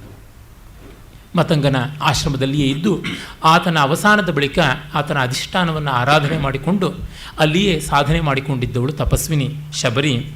ಅವಳಿಗೆ ರಾಮ ದರ್ಶನ ಮಾಡಬೇಕು ಅಂತ ಗುರುಗಳು ಹೇಳಿದ್ದರಿಂದ ರಾಮ ದರ್ಶನಕ್ಕಾಗಿ ಕಾದಿದ್ದಳು. ಹೊರಚಿಮ್ಮಿ ನಿಂದು ನೋಡುವಳೆನಿತೋ ಕಾಲಂ ಆ ಭುವಿಯ ಬೈತಲೆಯಂತೆ ಬಯಲ ನಡು ನಿಡುಪರಿದು ಸಮೆದ ಕಾಲ್ದಾರಿ ಕೀಳ್ವಟ್ಟೆಯಂ. ಆ ಬಯಲಿನ ಬೈತಲೆಯಂತೆ ಇರುವ ಸಣ್ಣನೆಯ ಕಾಲ್ದಾರಿಯ ಕಡೆಗೆ ಸದಾಕಾಲ ನೋಡ್ತಾ ಇದ್ಲಂತೆ. ಗುಣಿಸುವಳ್ ತನ್ನೊಳಗೆ. ಮತ್ತು ತೆಂಗಿನಗರಿಯ ಪೊರಕೆಯನ್ನು ತಂದು ಗೋಮಯವನ್ನು ಮಾಡಿ ಸೊಂಟಗೈಯಾಗಿ ನಿಲ್ವಳ್, ಸೊಂಟದ ಮೇಲೆ ಕೈ ಇಟ್ಕೊಂಡು ನಿಲ್ತಾಳೆ ಅಂತ. ಈ ಮೂಗು ಬೆರಳ ಈ ಥರದ್ದೆಲ್ಲ ಕುಮಾರವ್ಯಾಸ ಹೇಳ್ತಾನಲ್ಲ, ಕದಪು ಕೆನ್ನೆಯಾಗಿ ಕದಪು ಕೈಯಾಗಿ ಕೆನ್ನೆಗೆ ಕೈ ಇಟ್ಕೊಂಡು, ಈ ಥರದ ಮಾತುಗಳನ್ನು ಕುವೆಂಪು ಅವರು ಬಳಸ್ಕೋತಾರೆ. ಸೊಂಟಗೈ ಎನ್ನುವುದು ಅವರದೇ ಶಬ್ದ. ಮತ್ತು ನಿಡುನಟ್ಟು ನಿಟ್ಟಿಪಳ್, ಆಮೇಲೆ ದೂರದಕ್ಕೆ ಇನ್ನೊಂದು ಬಾರಿ ದೃಷ್ಟಿ ಹರಿಸ್ತಾಳೆ. ದೂರದ ವನದ ಸೀಮಂತ ರೇಖೆಯಲ್ಲಿ ಒಪ್ಪುವ ಬಟ್ಟ ಬಯಲ್ವಟ್ಟೆಯಂ, ಈ ಥರದ ನಿರೀಕ್ಷಣೆಯ ನೋಂಪಿ, ಈ ಶಬ್ದವನ್ನು ಅವರೇ ಕಾಯಿನ್ ಮಾಡಿರೋದು. ಹಗಲು ರಾತ್ರಿ ಕಳೀತಾನೇ ಇದೆ. ಸೂರ್ಯ ಉದಯಿಸಿ ದಿವಸ ಕಾಯ್ತಾ ಇದೆ, ಚಂದ್ರ ಬೆಳಗಿ ತಂಪಾಗ್ತಾ ಇದೆ. ಎಲ್ಲ ಆದರೂ ಕೂಡ ಅವಳ ಮನಕ್ಕೆ ಮಾತ್ರ ನೆಮ್ಮದಿಯ ನೆಲೆ ಬಂದಿಲ್ಲ. ಕಟಿಯೊಂದು ಕೈಯಾಗೆ ಪಣೆಗೊಂದು ಕೈಯೆತ್ತಿ ಸುರ್ಕುತಾಂ ಪುರ್ಬಿನ ತೋಲ್ಗೆ ತೆರೆಗಳನ್ನು ಒಡರ್ಚಲ್ಕೆ ನೋಡಿದಳ್ ಕಣ್ಮೊಳೆಯ ಕಿಲ್ಮಾಡಿ, ಕಣ್ಣಿನ ಒಂದು ದೃಷ್ಟಿಯನ್ನೆಲ್ಲ ಆ ಪಥಕ್ಕೆ ಕೀಲಿಸಿಬಿಟ್ಟು ಕಣ್ಣಿನ ದೃಷ್ಟಿಯನ್ನೇ ಮೊಳೆಯ ತರಹ ಹಾದಿಗೆ ಹೊಡೆದು ಬಿಟ್ಟು ನೋಡ್ತಾ ಇದ್ದಾಳಂತೆ. ದೃಷ್ಟಿ ಹೋಗಬಾರ್ದು ಬೇರೆ ಕಡೆಗೆ ಅಂತ ನೋಡ್ತಾ ಇದ್ದಾಳೆ. ರಾಮಲಕ್ಷ್ಮಣರು ಬಂದರು. ಅವಳಿಗೆ ರಾಮಲಕ್ಷ್ಮಣರ ಗುರುತಾಗಲಿಲ್ಲ ಅಂತ ಇದು ಕವಿಯ ಕಲ್ಪನೆ. ಸಾಮಾನ್ಯವಾಗಿ ದೇವರು ಅಂದರೆ ನಾವು ಅಂದುಕೊಳ್ತಾರೆ ಶಂಖ ಚಕ್ರ ಗದಾ ಪದ್ಮಾದಿ ಅಲಂಕಾರ ಮಾಡಿಕೊಂಡು ಆಯುಧಗಳಿಂದ ವನಮಾಲೆಯನ್ನೆಲ್ಲ ಹಾಕಿಕೊಂಡು ವೈಜಯಂತಿ ಮಾಲೆ ಧರಿಸಿಕೊಂಡು ಬರ್ತಾನೆ ಅಂತ. ಅರೆ, ಭಗವಂತ ಇದೇ ರೂಪದಲ್ಲಿ ಬರಬೇಕು ಅನ್ನುವ ನಿಯಮ ಎಲ್ಲಿದೆ? ಯಾವ ರೂಪ ಅಲ್ಲ ಭಗವಂತನದು.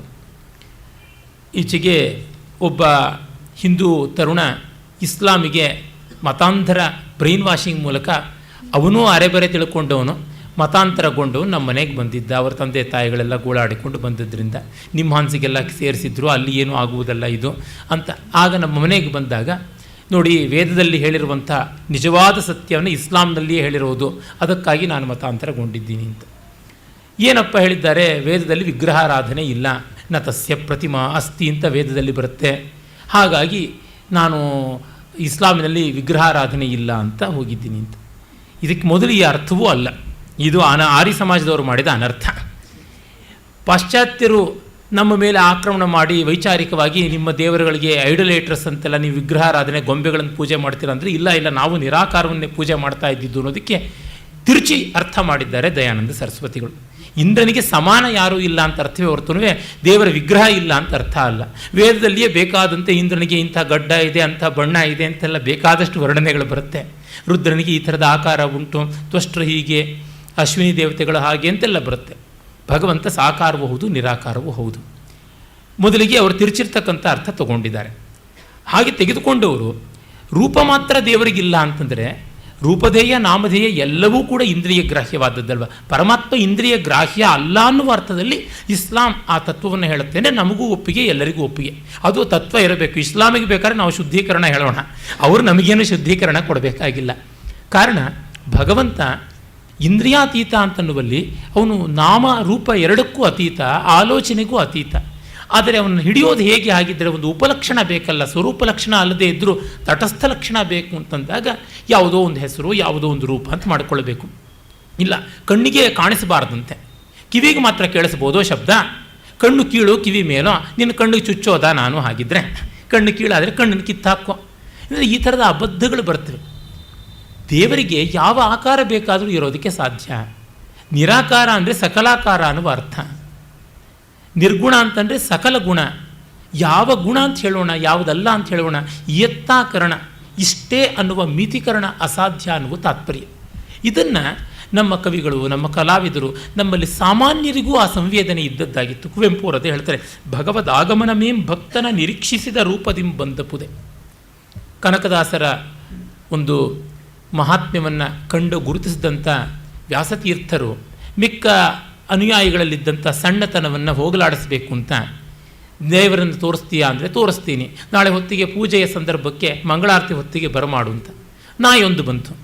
ಮೊದಲೇ ಬ್ರಾಹ್ಮಣರು, ಅದರ ಮೇಲೆ ಮಾಧ್ವರು, ಅದರ ಮೇಲೆ ಪೂಜಾ ಸಂದರ್ಭ, ಇನ್ನು ಬೇಕೇ ಪ್ಲೇಗು, ಕಾಲ್ರಾ ಮತ್ತು ಬರಗಾಲ ಮೂರು ಒಟ್ಟಿಗೆ ಸೇರಿದಂಥ ಸಮಸ್ಯೆ. ನಮ್ಮಲ್ಲಿ ಮಡಿವಂತಿಕೆಯ ಒದ್ದಾಟ ಆ ಮಟ್ಟಕ್ಕಿರುತ್ತೆ. ಹಾಗಾಗಿ ಹಚ ಹಚ ಅಂತ ಓಡಿಸೋದಿರಲಿ, ತಾವೇ ಮೈಲಿಗೆ ಆದ್ವಿ ಅಂತ ದೇವಸ್ಥಾನ ಎಲ್ಲವನ್ನು ಮರೆತು ಸ್ನಾನ ಮಾಡಿ ಬಂದರು.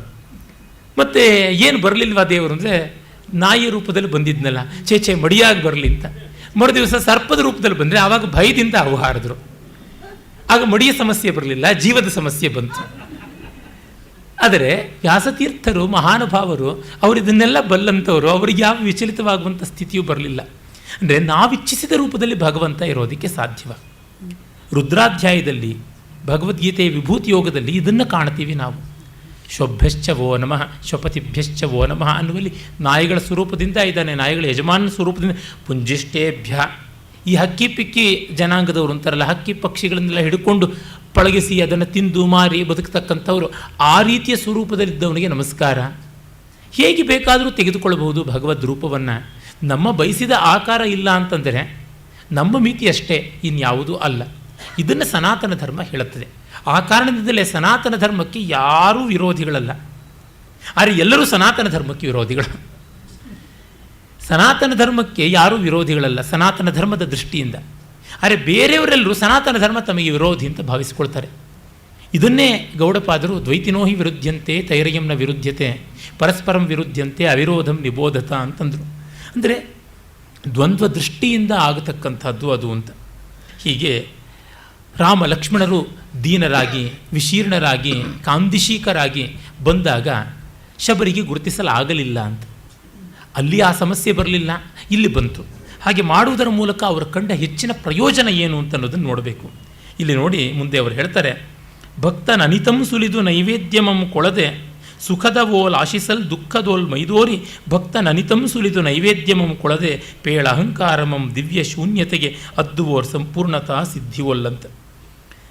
ಭಕ್ತನ ಅಹಂಕಾರವನ್ನು ಸುಲಿದು ಅದನ್ನು ನೈವೇದ್ಯವಾಗಿ ತೆಗೆದುಕೊಂಡು ದಿವ್ಯ ಶೂನ್ಯತೆಗೆ ತಂದು ಸಂಪೂರ್ಣತೆಯ ಸಿದ್ಧಿಯನ್ನು ಕೊಡಬೇಕು.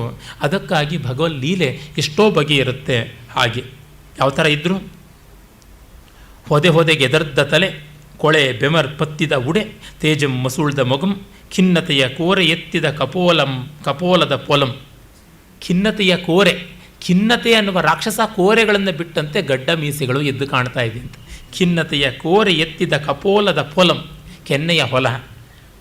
ದಯಿತ ವಿಯೋಗಾಗ್ನಿ ಇಂಧನ ಶರೀರನಂ ವೃಕ್ಷ ರೂಪದ ರಾಮನಂ ಕಂಡು ಮಂದಾಕ್ಷಿ ಶಬರಿ ಬೇಡಂಗೆತ್ತಳೆನೆ. ಇವ್ರು ಯಾರೋ ಬೇಡರು ಅಂತ ಅಂದುಕೊಂಡ್ಬಿಟ್ಲು. ಮೈಥಿಲಿ ಪ್ರಿಯನ ದಾರುಣ ಸ್ಥಿತಿಗೇತಕ್ಕಿನ್ ಬೇರೆ ಸಾಕ್ಷಿ.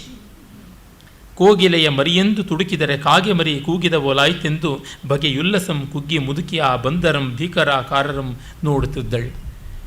ತಾನು ಕೋಗಿಲೆ ಅಂತ ಭಾವಿಸಿಕೊಂಡ್ರೆ ಕಾಗೆ ಮರಿಗಳು ಬಂದಂತೆ ಆಯಿತು ಅಂತ ರಾಮ ಲಕ್ಷ್ಮಣರ ಕಡೆಗೆ ನೋಡ್ತಾ ಇದ್ರೆ ಇವ್ರು ಯಾರೋ ಬಂದರು ಅಂತ. ಯಾರು ನೀವು ಅಂತಾರೆ. ನಾವು ತುಂಬ ಬಳಲಿದ್ದೀವಿ, ನಮಗೇನಾದ್ರು ಆಶ್ರಯ ಕೊಡಬೇಕು ಅಂತಂದರೆ ನಾನೇನು ಅಡಗೋಳಜ್ಜಿ ಅಲ್ಲ ಹಾದಿ ಹೋಕರಿಗೆಲ್ಲ ಊಟ ಮಾಡೋದಕ್ಕೆ ಅಂತ ಒಮ್ಮೆ ದಬಾಯಿಸ್ತಾಳೆ. ತಕ್ಷಣ ಸಹಜವಾದ ತಪಸ್ವಿ ಸದೃಶ ವಾತ್ಸಲ್ಯ ಇದೆಯಲ್ಲ ಅದು ಬಂದುಬಿಡುತ್ತೆ. ಅವಳು ಹೇಳ್ತಾಳೆ, ಏನು ಮಾಡೋದು, ಯಾರಿಗಾಗಿ ಮಾಡಿದ್ದು ಯಾರಿಗೋ, ಏನು ಮಾಡೋಣ, ಒಟ್ಟಿನಲ್ಲಿ ಅದನ್ನು ನಾವು ಆಹಾರವನ್ನು ಕೊಡೋಣ ಅಂಥೇಳಿ ಬಂದು ರಾಮ ಲಕ್ಷ್ಮಣರಿಗೆ ಚಾಪೆಯನ್ನು ಹಾಸಿ ಕುಡಿಬಾಳೆ ಎಲೆಯನ್ನು ಇಟ್ಟು ಆಹಾರವನ್ನು ಉಣಬಡಿಸ್ತಾಳೆ ಅಂತ ತುಂಬ ಸೊಗಸಾದ ಆ ಕಾಡಿನ ಅಡುಗೆಯ ವಿವರಗಳನ್ನು ಕೊಡ್ತಾರೆ. ನಳನಳಿಪ ಸುಳಿದಳಿರ ಕುಡಿವಾಳೆಯಂ ಪಾಸಿ ಗೀಕು ಚಾಪೆಯ ಮಣೆಗಳಂ ಕುಳಿತುಕೊಳ್ಳಲಿಕ್ಕೆ ಪಸುರ್ದೊನ್ನೆಗಳಲ್ಲಿ ತಿಳಿನೀರ್ಗಳಂ ಸಸಿಯಡಕ್ಕೆ ಹೊಂಬಾಳೆಯಲಿ ಕೆನೆವಾಲ್ಗಳಂ ಜೇನುತುಪ್ಪಮಂ ತಂದಿಟ್ಟು ನೂಲೆಗೆಣಸಂ ಬಾಳೆವಣ್ಗಳಂ ಕಂದಮೂಲಂಗಳಂ ಹಣ್ಣು ಹಂಪಲ್ಗಳಂ ಸೌತೆ ಪಚ್ಚಡಿಗಳಂ ಮಣಿಹಂಬೆಯಂ ಮತ್ತೆ ಹಚ್ಚ ನಕ್ಕಿಯ ಬೆಚ್ಚ ನನ್ನಮಂ ಮೊಸರುಮಂ ಬೆಲ್ಲಮಂ ಬೆಣ್ಣೆಯಂ ಬಡಿಸಿ ಸವಿನುಡಿ ನುಡಿಸಿ ಮುಗುಳ್ನಗುತೆಂದಳ್ ಆರ ಸಂಪದಂ ಆರ್ಗೋ. ಯಾರಿಗಾಗಿ ಮಾಡಿದ್ದೀನಿ ಯಾರಿಗೋ ಅಂತ. ಈ ವಿವರಗಳಿಲ್ಲದೆ ಇದ್ದರೆ ಕಾವ್ಯ ಹೇಗಾಗುತ್ತೆ? ಇಂಥದ್ದನ್ನು ನಾವು ಕಾಣಬೇಕು. ತಣಿಯುಂಡು ತಣಿಯರೈ ಮಗುಗಳಿರ ಬಂದತಿಥಿ ಯಾರಾದರೇನಂತೆ. ಹೀಗೆ ಈ ರೀತಿ ಅವಳ ವಾತ್ಸಲ್ಯ ಕ್ರಮಕ್ರಮವಾಗಿ ಪಸರಿಸುತ್ತೆ ಅಂತ ಒಂದು ನಾಟಕೀಯವಾದ ಆವರಣವನ್ನು ತರ್ತಾರೆ. ಮತ್ತು ರಾಮ ಲಕ್ಷ್ಮಣರು ವಿಶ್ರಾಂತಿ ತಗೊಳ್ಳುವಾಗ ನಿದ್ರೆಯಲ್ಲಿ ರಾಮ ಸೀತೆಯನ್ನು ಕನವರಿಸಿಕೊಂಡಾಗ ಗೊತ್ತಾಗ್ಬಿಡುತ್ತೆ. ನನ್ನಯ್ಯ ರಾಮಯ್ಯ, ನನಗಿನ್ನು ಪರೀಕ್ಷೆ ಮಾಡಬೇಡ, ದಯಮಾಡಿ ಒಪ್ಪಿಕೋ ದಮ್ಮಯ್ಯ, ಸಾಕಿನ್ನು ಮರೆಮಾಡಬೇಡಯ್ಯ, ಓ ನನ್ನ ಕಂದಯ್ಯ ರಾಮಚಂದ್ರಯ್ಯ, ಏನಾಯ್ತಯ್ಯ ನನ್ನ ಮಗಳಿಗೆ, ಹೇಳು ಸೀತೆಯಲ್ಲಿ ಹೇಳಯ್ಯ, ಕೇಡೇನಾಯಿತು ಅಂತ ಕೇಳ್ತಾಳೆ. ಆಗ ಎಲ್ಲ ವಿವರಗಳು ಬರ್ತವೆ. ರಾಮನಿಗೆ ಈ ಶೋಕದ ಸಂಕಟದಿಂದ ಆರೋಗ್ಯ ಕೆಟ್ಟು ಜ್ವರ ಬಂದು ಮಲಗುತ್ತಾನೆ ಅಂತ ಮಾಡ್ತಾರೆ ಕಲ್ಪನೆಯನ್ನು. ಕೆಲವರು ಕಠೋರವಾಗಿ ಆಕ್ಷೇಪ ಮಾಡಿದುಂಟು, ರಾಮನಿಗೆ ರೋಗ ಬರುವುದುಂಟ ಅಂತ. ನನ್ನ ಪರಿಚಿತರಾದ ಒಬ್ಬ ಸನ್ಯಾಸಿಗಳು ಅವತಾರ ಪುರುಷರಿಗೆ ಜ್ವರ ಬರಬಾರದು, ರೋಗ ಬರಬಾರದು ಅಂತ ಹೇಳಿ ಅದು ಒಂದು ಅವತಾರ ಪುರುಷರ ಲಕ್ಷಣ ಅಂತ. ಅದಕ್ಕೆ ಕಾರಣ ಅವ್ರಿಗಿದ್ದಿದ್ದು ಒಂದೇ ಟಾರ್ಗೆಟ್, ಪಾಪ ಶ್ರೀರಾಮಕೃಷ್ಣ ಪರಮಹಂಸರು. ಅವ್ರನ್ನ ಅವತಾರ ಪುರುಷರು ಅಂತ ಕರೀತಾರೆ. ಅವರಿಗೆ ಗಂಟಲು ಕ್ಯಾನ್ಸರ್ ಬಂದಿದ್ದರಿಂದ ಅವ್ರು ಅಲ್ಲ ಅಂತ ಪ್ರೂವ್ ಮಾಡಬೇಕು. ಅದಕ್ಕೆ ಅವತಾರ ಪುರುಷರ ಲಕ್ಷಣ ಏನು ಅಂತ ಒಂದು ಪಟ್ಟಿ ಮಾಡಿದರು, ಅದರೊಳಗೆ ರೋಗ ಬರಬಾರ್ದು ಅಂತ. ನಾನು ಹೇಳಿದೆ, ಹಾಗಿದೆ ಕೃಷ್ಣನೇ ಅವತಾರ ಪುರುಷ ಅಲ್ಲ ಅಂದ್ಬಿಡಬೇಕು ಅಂತ. ಎಲ್ಲಿದೆ ಭಾಗವತದಲ್ಲಿ, ಎಲ್ಲಿದೆ ಕೃಷ್ಣನಿಗೆ ಜ್ವರ ಬಂದಿದ್ದು ಅಂತ? ಭಾಗವತವಾದರೂ ಪುರಾಣ ಅಂತ ಅನ್ಬೋದು, ಪ್ರಥಮ ಪ್ರಮಾಣ ಅಂತ ಉಪನಿಷತ್ತು ಹೇಳ್ತೀವಿ. ಛಾಂದೋಗ್ಯೋಪನಿಷತ್ತಿನಲ್ಲಿ ಕೃಷ್ಣನಿಗೆ ಅನಾರೋಗ್ಯವಾಗಿದ್ದಾಗ ದೇವಕಿ ಪುತ್ರ ಕೃಷ್ಣನಿಗೆ ಘೋರ ಆಂಗಿರಸ ಮಹರ್ಷಿಗಳಿಂದ ತತ್ವೋಪದೇಶವಾಗಿ ಅದೆಲ್ಲ ನಿವಾರಣೆ ಆಯಿತು ಅಂತ ಬರುತ್ತೆ, ನೋಡಿ ಬೇಕಾದರೆ ಅಂತಂದೆ. ಆಮೇಲಿಂದ ಅವರು ರಾಮಕೃಷ್ಣ ಪರಮಹಂಸರ ಮೇಲೆ ಮಸ್ದಿದ್ದಂಥ ಕತ್ತಿಯನ್ನು ಹೊರೆ ಒಳಗಿಟ್ಟುಕೊಂಡ್ರು, ತುಕ್ಕಿಡ್ದೋಯ್ತು. ಅಂದರೆ ಅವತಾರ ಪುರುಷನಿಗೆ ಸಾವೇ ಇರಬಹುದು ಅಂದರೆ ರೋಗ ಇರಬಾರ್ದು ಅಂತ ಅನ್ನೋದು ಏನಾದರೂ ಉಂಟೆ? ನಾವು ಭಗವಲ್ಲೀಲೆಯನ್ನು ಹೀಗೇ ಇರಬೇಕು ಹಾಗೇ ಇರಬೇಕು ಅಂತ ನಿಯಮನ ಮಾಡೋದಕ್ಕೆ ಯಾರು? ಯಾವುದೇ ಒಂದು ವಿಭೂತಿ ಸ್ವರೂಪವಾದರೆ ಒಪ್ಪಿಕೊಳ್ಳಬೇಕು ಅಷ್ಟೇ. ಯಾವುದೆಲ್ಲ ಅವತಾರ, 10 ಅವತಾರ ಅಂತ ಎಲ್ಲರೂ ಲೆಕ್ಕ ಇಟ್ಟಿದ್ದಾನೆ ಪರಮಾತ್ಮ. ಅಸಂಖ್ಯವಾದ ಅವತಾರ, ವಿಭೂತಿ ಸ್ವರೂಪವೆಲ್ಲ ಅವತಾರ ಅಂತ ಅವನು ತನ್ನ ಮಾತಾಗಿ ಗೀತೆಯಲ್ಲಿ ಹೇಳಿದ್ದಾನಲ್ಲ. ಈ ದೃಷ್ಟಿಯಿಂದ ನೋಡಬೇಕು. ಹಾಗಾಗಿ ಇಲ್ಲಿ ರಾಮನಿಗೆ ಜ್ವರ ಬಂತು ಅಂತ ಬರೆದದ್ದು ತಪ್ಪಾ ಸರಿ ಅನ್ನೋದು ರಸದೃಷ್ಟಿಯಿಂದ ನೋಡಬೇಕು. ರಸದೃಷ್ಟಿಯಿಂದ ನೋಡಿದಾಗ ಒಂದು ಡಿಪ್ರೆಷನ್ ಬಂದಿತ್ತು, ಅದು ಆದಿ. ಈಗ ಒಂದು ವ್ಯಾಧಿ, ಶಾರೀರಿಕವಾದಂಥ ಒಂದು ಹತಾಶೆ ಬಂದಿದೆ. ಆ ಮೂಲಕ ಇವರು ಸಾಧಿಸೋದೇನೆಂದರೆ ಶಬರಿಯ ಶುಶ್ರೂಷೆ. ಶಬರಿ ರಾಮನಿಗೆ ವಿಶೇಷವಾಗಿ ಸೇವೆ ಮಾಡ್ತಾಳೆ ಅಂತ ಕವಿ ಹೇಳ್ತಾರೆ.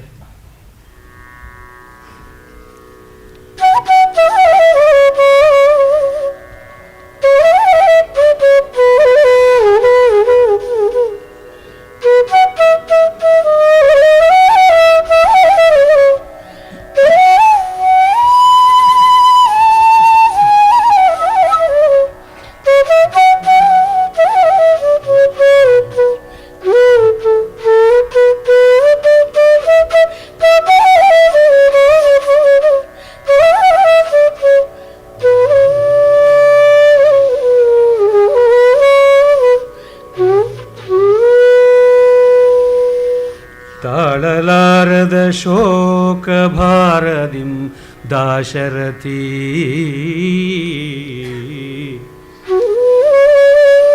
ತಾಳಲಾರದ ಶೋಕ ಭಾರದಿಂ ದಾಶರಥಿ, ಏಳಲಾರದೆ ಶಯ್ಯಯಿಂ ಶಬರಿ ಶುಶ್ರೂಷಯಂ ಬೇಳ್ಪತಿಥಿಯಾದನ್.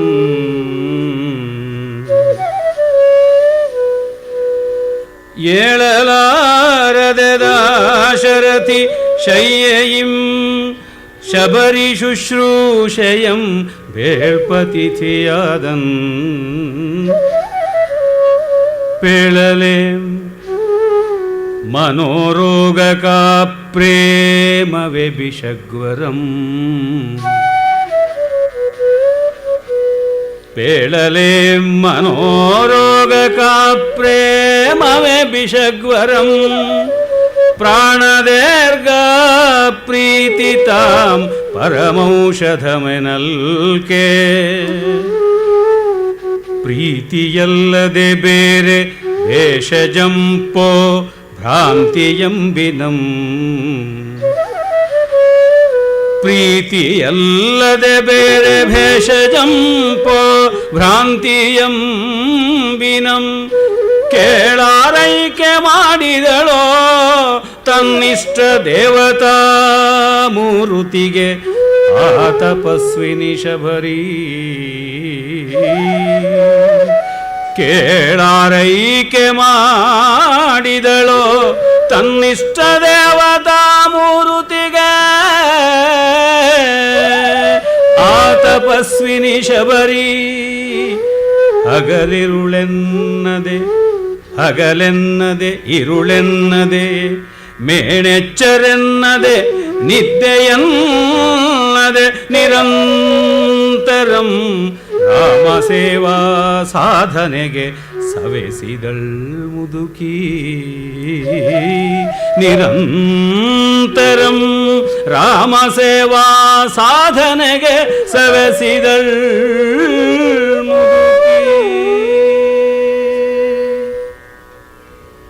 ಶಬರಿ ರಾಮನಿಗೆ ಸೇವೆ ಮಾಡೋದಕ್ಕೆ ಆರಂಭ ಮಾಡಿದಳು. ಕವಿ ತುಂಬ ಸೊಗಸಾದ 4 ಸಾಲುಗಳನ್ನು ಇಲ್ಲಿ ಬರೀತಾರೆ. ಮನೋರೋಗಕ್ಕೆ ಆ ಪ್ರೇಮವೇ ಭಿಷಗ್ವರಂ. ಮನೋವ್ಯಾಧಿಗೆ ಪ್ರೀತಿಯೇ ವೈದ್ಯ. ಪ್ರಾಣದ ಅಂದರೆ ಪ್ರಾಣಕ್ಕೆ ಉಂಟಾದ ಗಾಯ, ಅದಕ್ಕೆ ಪ್ರೀತಿ ಒಂದೇ ಪರಮೌಷಧ ಅಂತ. ಮಾನಸಿಕವಾಗಿ ರುಗ್ಣರಾದವರಿಗೆ ನಿರ್ಮಲವಾದ ಪ್ರೀತಿ ಬೇಕಾಗುತ್ತೆ. ಅದಿಲ್ಲದೆ ಇನ್ನೇನು ಮಾಡಿದ್ರೂ ಪ್ರಯೋಜನಕ್ಕೆ ಬರೋಲ್ಲ. ಇಂಥ ಪ್ರಾಣಿಗಳು ಕೂಡ ಪ್ರೀತಿ ಇಲ್ಲದೆ ಇದ್ದರೆ ಅಲ್ಲಿ ಬರೋದೇ ಇಲ್ವಲ್ಲ. ಅದು ನೋಡಿದ್ರೆ ಗೊತ್ತಾಗುತ್ತೆ. ಸಸ್ಯಾದಿಗಳಿಗೆ ಕೂಡ ಅದು ವರ್ತಿಸುತ್ತೆ ಅಂತ ಹೇಳಿಬಿಟ್ಟು ಎಷ್ಟೋ ಜನ ಮನಃಶಾಸ್ತ್ರಜ್ಞರು ಹೇಳ್ತಾರೆ. ಜಗದೀಶ್ ಚಂದ್ರ ಬೋಸ್ ಮೊದಲಾದವರ ಸಂಶೋಧನೆಗಳು ಆ ಜಾಡಿನಲ್ಲೇ ಹೋಗುತ್ತವೆ ಅಂತ ಕೂಡ ನಮಗೆ ತಿಳಿಯುತ್ತದೆ. ಈ ರೀತಿ ಶಬರಿ ರಾಮನಿಗೆ ನಿರ್ಮಲವಾದ ಪ್ರೀತಿಯ ವಾತ್ಸಲ್ಯವನ್ನು ತೋರಿಸ್ತಾಳೆ. ಲಕ್ಷ್ಮಣ ಇದ್ದ ನಿಜ, ಇಷ್ಟಾದರೂ ಲಕ್ಷ್ಮಣ ರಾಮನಿಗೆ ತಮ್ಮ. ಹಿರಿಯ ಒಂದು ಜೀವ ಬೇಕು, ಮಾತ್ರ ವಾತ್ಸಲ್ಯ ಮೂರ್ತಿ ಬೇಕು. ಅದರ ಮೂಲಕ ರಾಮನಿಗೆ ಸಾಂತ್ವನ ಸಿಗಬೇಕು. ರಾಮ ಸಾಧನೆಗೆ ತನ್ನ ಸೇವೆಯನ್ನೇ ಮುಡಿಪಾಗಿಟ್ಬಿಟ್ಲು.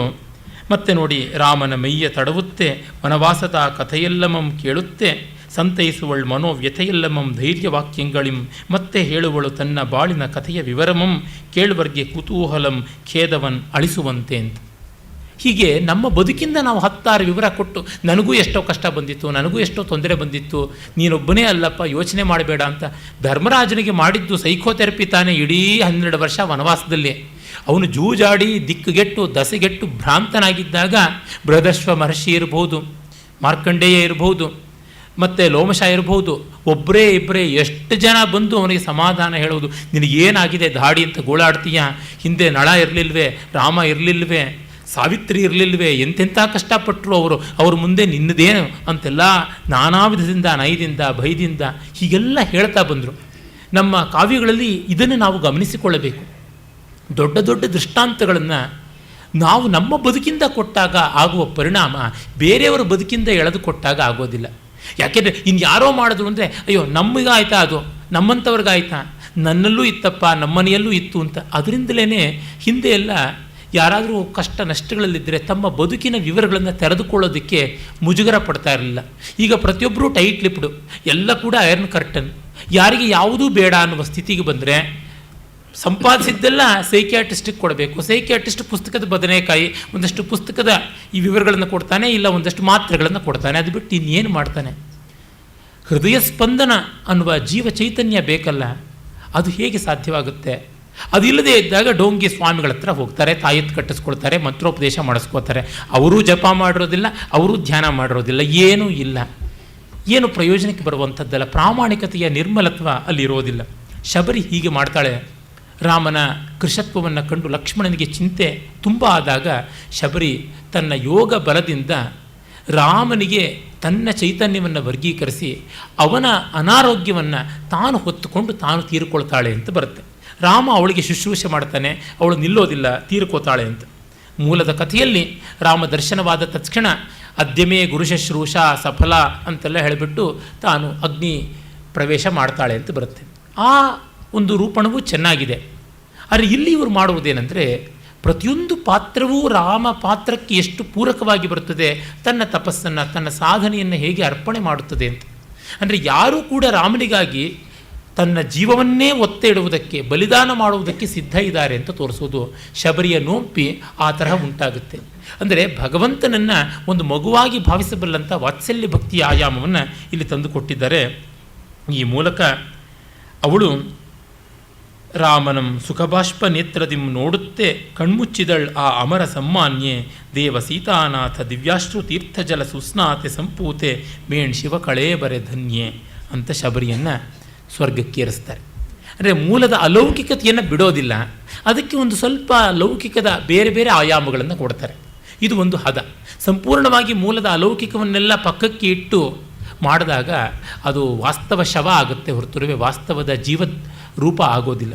ಇದನ್ನು ಅವರು ಮಾಡ್ತಾರೆ. ಇಷ್ಟರವರೆಗೂ ಕಾವ್ಯ ಬರೆದ ಕುವೆಂಪು ಅವರಿಗೆ ಹಲವು ತಿಂಗಳ ಕಾಲ ಲೇಖನಿ ಓಡಲೇ ಇಲ್ಲ. 9 ವರ್ಷ ಹುತ್ತಗಟ್ಟಿದಂತೆ ಅವರು ಕೂತು ಬರೆದದ್ದು. ಒಂದು ಸಭೆಗೆ, ಒಂದು ಸಮಾರಂಭಕ್ಕೆ ಎಲ್ಲಿಗೂ ಹೋಗಲಿಲ್ಲ. ಒಮ್ಮೆ ಹಾಸನದಲ್ಲಿ ಭೈರಪ್ಪನವ್ರನ್ನ ಯಾವುದೋ ಒಂದು ಗೋಷ್ಠಿಗೆ ಕರೆಸಿ ಸನ್ಮಾನ ಮಾಡಬೇಕು ಅಂತ ವ್ಯವಸ್ಥೆ ಮಾಡಿದಾಗ ಅವ್ರು ಹೇಳಿದ್ರಂತೆ, ತುಂಬ ಉತ್ಸವ ಮೂರ್ತಿನೇ ಓಡಾಡ್ತಾ ಇದ್ದರೆ ಮೂಲ ವಿಗ್ರಹದ ಶಕ್ತಿ ಕಡಿಮೆ ಆಗುತ್ತೆ ಅಂತ. ಅಂದರೆ ಆ ಅಂತರ್ಮುಖತೆಗೆ ಅಡ್ಡ ಬಂದುಬಿಡುತ್ತೆ ಅಂತ. ಕುವೆಂಪು ಅವರು ಎಲ್ಲಿಗೂ ಹೋಗ್ತಾ ಇರಲಿಲ್ಲ. ತಾನಾಯಿತು ತನ್ನ ಕಾಲೇಜಿನ ಅನಿವಾರ್ಯವಾದಂಥ ಹೊಟ್ಟೆಪಾಡಿನ ಕೆಲಸವಾಯಿತು. ಮನೆಗೆ ಬಂದು 3 ಹೊತ್ತು ರಾಮಾಯಣ ರಾಮಾಯಣ ರಾಮಾಯಣ ಈ ಮನೋಲಹರಿಯಲ್ಲಿದ್ದರು. ಆಗ ಈಗ ಬಿಡಿಗವಿತೆಗಳನ್ನು ಲೇಖನಗಳನ್ನು ಬರಿತಾ ಇದ್ದರು.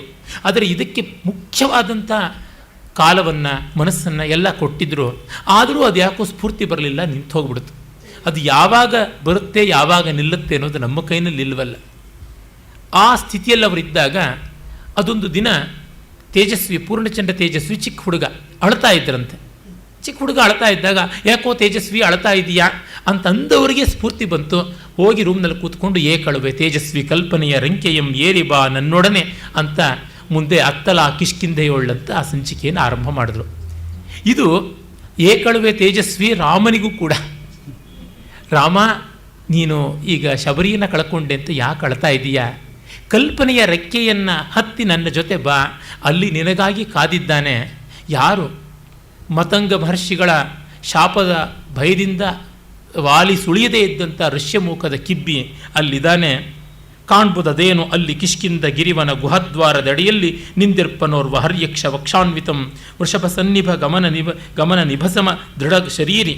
ಮತ್ತು ಶತಪಥಂ ಅಲೆ ಶತಪಥಮನ್ ಅಲೆವನ್ ಅವನ್ ಏಕಾಂಗಿ ಬಾಹುದಂಡದಿ ಗದಾದಂಡಮಂ ಪೊತ್ತು ಏಕೆ ಪೇಳ್ ಪುಲ್ಮೀಸೆ ಕವಿದಿರ್ಪ ಗವಿಯ ಬಾಯನೆ ನೋಡುವಂ. ಗವಿಯ ಸುತ್ತಲೂ ಹುಲ್ಲು ಬೆಳೆದಿದ್ದರೆ ಪುಲ್ಮೀಸೆ ಕವಿದ ಗವಿಯ ಬಾಯಿ ಅಂತಾರೆ.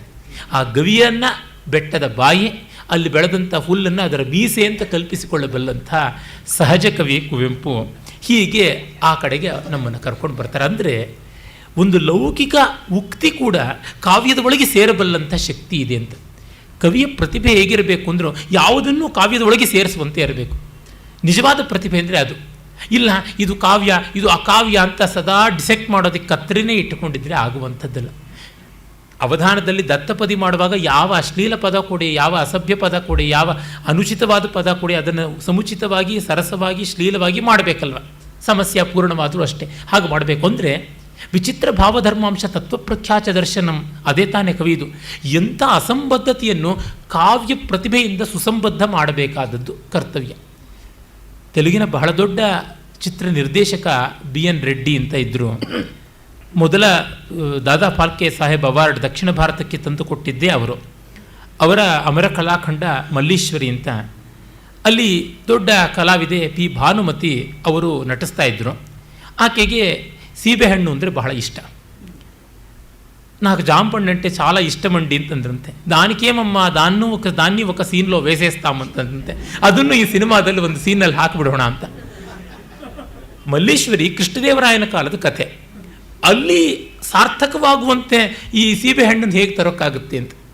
ಅಲ್ಲಿ ನಾಯಕ ನಾಯಕಿ ಹಳ್ಳಿಯ ಗಂಡು ಹೆಣ್ಣು ಅವರು ಹೋಗಿರ್ತಾರೆ, ಜಾತ್ರೆಗೆ ಹೋಗಿರ್ತಾರೆ. ಜಾತ್ರೆಯಲ್ಲಿ ವ್ಯಾಪಾರ ಮಾಡಿಕೊಂಡು ಬರುವಾಗ ಒಂದಷ್ಟು ಸೀಬೆಹಣ್ಣನ್ನು ತಂದಿರ್ತಾರೆ. ಜೋರಾಗಿ ಮಳೆ ಬರುತ್ತೆ. ಒಂದು ಪಾಳು ಬಿದ್ದ ಸತ್ರದ ಹತ್ರ ಅವರು ನಿಂತ್ಕೊಂಡಿರ್ತಾರೆ. ಅಲ್ಲಿಗೆ ಕೃಷ್ಣದೇವರಾಯ ಅಲ್ಲಸಾನಿ ಪೆದ್ದನ ಎಲ್ಲ ಸಂಚಾರ ಮಾಡ್ತಾ ವೇಷಾಂತರದಲ್ಲಿ ಬಂದಿರ್ತಾರೆ. ಇವರು ವಿನೋದಕ್ಕೋಸ್ಕರ ಅವಳು ಹಾಡಿ ಕುಣಿದು ಎಲ್ಲ ಮಾಡ್ತಾಳೆ. ಅದನ್ನು ನೋಡಿ ತುಂಬ ಸಂತೋಷವಾಗಿ ಅಲ್ಲಸಾನಿ ಪೆದ್ದನ ಒಂದು ಆಶುಕವಿತ್ಯವನ್ನು ಹೇಳ್ತಾನೆ ಬಹಳ ಚೆನ್ನಾಗಿ. ಕೃಷ್ಣದೇವರಾಯನಿಗೆ ತುಂಬ ಸಂತೋಷವಾಗುತ್ತೆ. ಒಂದು ಹಾರವನ್ನು ಬಹುಮಾನ ಕೊಡ್ತಾನೆ. ಆಗ ಇವಳು ನಿಮ್ಮ ಮನೆಯವರಿಗೆ ಒಂದು ನನ್ನ ಕಾಣಿಕೆಯಾಗಿ ಕೊಡಿ, ಎಲ್ಲೂ ಸಿಗೋದಿಲ್ಲ, ನಿಮ್ಮ ವಿಜಯನಗರದಲ್ಲೂ ಸಿಗೋದಿಲ್ಲ, ಎಷ್ಟು ಒಳ್ಳೆ ಸೀಬೆಕಾಯಿ ನೋಡಿ ನಮ್ಮೂರ ಹತ್ರ ಸಿಗುತ್ತೆ ವೀರಾಪುರದಲ್ಲಿ ಅಂತ ಕೊಡ್ತಾಳೆ. ಗೊತ್ತಿಲ್ಲ ಕೃಷ್ಣದೇವರಾಯ ಅಂತ. ಅದನ್ನು ಆತ ಜೋಪಾನವಾಗಿ ಅರಮನೆಗೆ ತರ್ತಾನೆ ವಿಜಯನಗರಕ್ಕೆ. ಮಹಾರಾಣಿ ತಿರುಮಲದೇವಿ ಅವನ ರತ್ನ ಖಚಿತವಾದ ಪ್ರಯಾಣದ ಸಂಪುಟ ಪೆಟ್ಟಿಗೆ ತೆಗೆದು ನೋಡ್ತಾಳೆ. ಗಂಡ ಪ್ರವಾಸ ಮಾಡಿ ಬಂದ ತಕ್ಷಣ ಹೆಂಡತೀರು ನೋಡೋದು ಪರಿಸ್ತಾನೆ. ಪೆಟ್ಟಿಗೆ ತೆಗೆದು ನೋಡಿದ್ರೆ ఈ జాంపండు ఏమి వింత సౌభాగ్యం నోర్చుకుంది, ఈ రత్నఖಚಿತమైన ಪೇಟಿಕೆలో ಇದೇಮಿಟಿ ಅಂತ ಅವಳು ಕೇಳ್ತಾಳೆ. ಈ ರತ್ನಖಚಿತವಾದ ಪೆಟ್ಟಿಗೆನಲ್ಲಿ ಇದೇನು ಅಂತ. ಅದು ಒಂದು ಮುಗ್ಧವಾದಂಥ ಹಳ್ಳಿ ಹೆಣ್ಣುಮಗಳ ಕಾಣಿಕೆ, ಮಹಾರಾಣಿಯವರಿಗೆ ನಿವೇದನೆ ಅಂತ ಅಂತಾರೆ. ಅಂದರೆ ಕೃಷ್ಣದೇವರಾಯನ ದೊಡ್ಡತನ, ಆ ಸರಸತೆ ಇವೆಲ್ಲ ಕೂಡ ಧ್ವನಿತವಾಗುವಂತೆ. ಎಲ್ಲೋ ಒಂದು ಸೀನಲ್ಲಿ ಎಲ್ಲರೂ ಸೀಬೆಹಣ್ಣು ತಿಂತಾ ಇದ್ದಂತೆ ಹೆಚ್ಚಿಕೊಂಡು ಉಪ್ಪು ಮೆಣಸಿನ ಪುಡಿ ಹಾಕ್ಕೊಂಡಂತೆ ತೋರಿಸ್ಬೋದು. ಅದು ಅಲ್ಪ ಪ್ರತಿಭೆಯ ಲಕ್ಷಣ. ಆದರೆ ಅದನ್ನು ಒಂದು ಪಾತ್ರದ ವ್ಯಕ್ತಿತ್ವದ ಮಟ್ಟಕ್ಕೆ ಏರಿಸೋದಿದೆಯಲ್ಲ, ಒಂದು ಘನತೆಯ ಮಟ್ಟಕ್ಕೆ ಏರಿಸೋದು. ಮುಗ್ಧವಾಗಿ ಅವರು ರತ್ನಹಾರಗಳನ್ನು ಕೊಟ್ಟರೆ ಇವರು ಹಣ್ಣು ಕೊಡ್ತಾರೆ. ಅದರೊಳಗೆ ಯಾವ ಕೀಳರಿಮೆ ಇಲ್ಲ. ಕಾರಣ ಅವರು ಯಾವುದು ದೊಡ್ಡದು ಅಂತ ಭಾವಿಸ್ತಾರೋ, ಇವರು ಯಾವುದು ದೊಡ್ಡದು ಅಂತ ಭಾವಿಸ್ತಾರೋ ಅದು ಕೊಡುವುದು. ಉಡುಗೊರೆ ಅಂದರೆ ಅರ್ಥ ಏನು? ನಾವು ಯಾವುದನ್ನು ಬೆಲೆ ಕೊಡ್ತೀವಿ ಅದನ್ನು ಕೊಡುವುದು ಅಂತ ಅರ್ಥ. ಅವರ ಯೋಗ್ಯತೆಗೆ ತಕ್ಕಂಥದ್ದು ಕೊಡೋದು ಉಡುಗೊರೆ ಅಂತ ಆಗೋದಿಲ್ಲ, ಕಪ್ಪ ಕಾಣಿಕೆ ಅಂತ ಆಗುತ್ತೆ. ಕಪ್ಪ ಕಾಣಿಕೆಯಲ್ಲಿ ಕಟ್ಟಲೆ ಉಂಟು, ಉಡುಗೊರೆಯಲ್ಲಿ ಕಟ್ಟಲೆ ಇಲ್ಲ. ಕಟ್ಟಲೆಯೂ ಇಲ್ಲ, ಕಟ್ಟರೆಯೂ ಇಲ್ಲ. ಕಟ್ಟರೆ ಅಂದರೆ వెಗಟಾಗ್ತಕ್ಕಂಥದ್ದು, ಒಂದು ಕಹಿತನ ಅಲ್ಲಿ ಉಂಟು.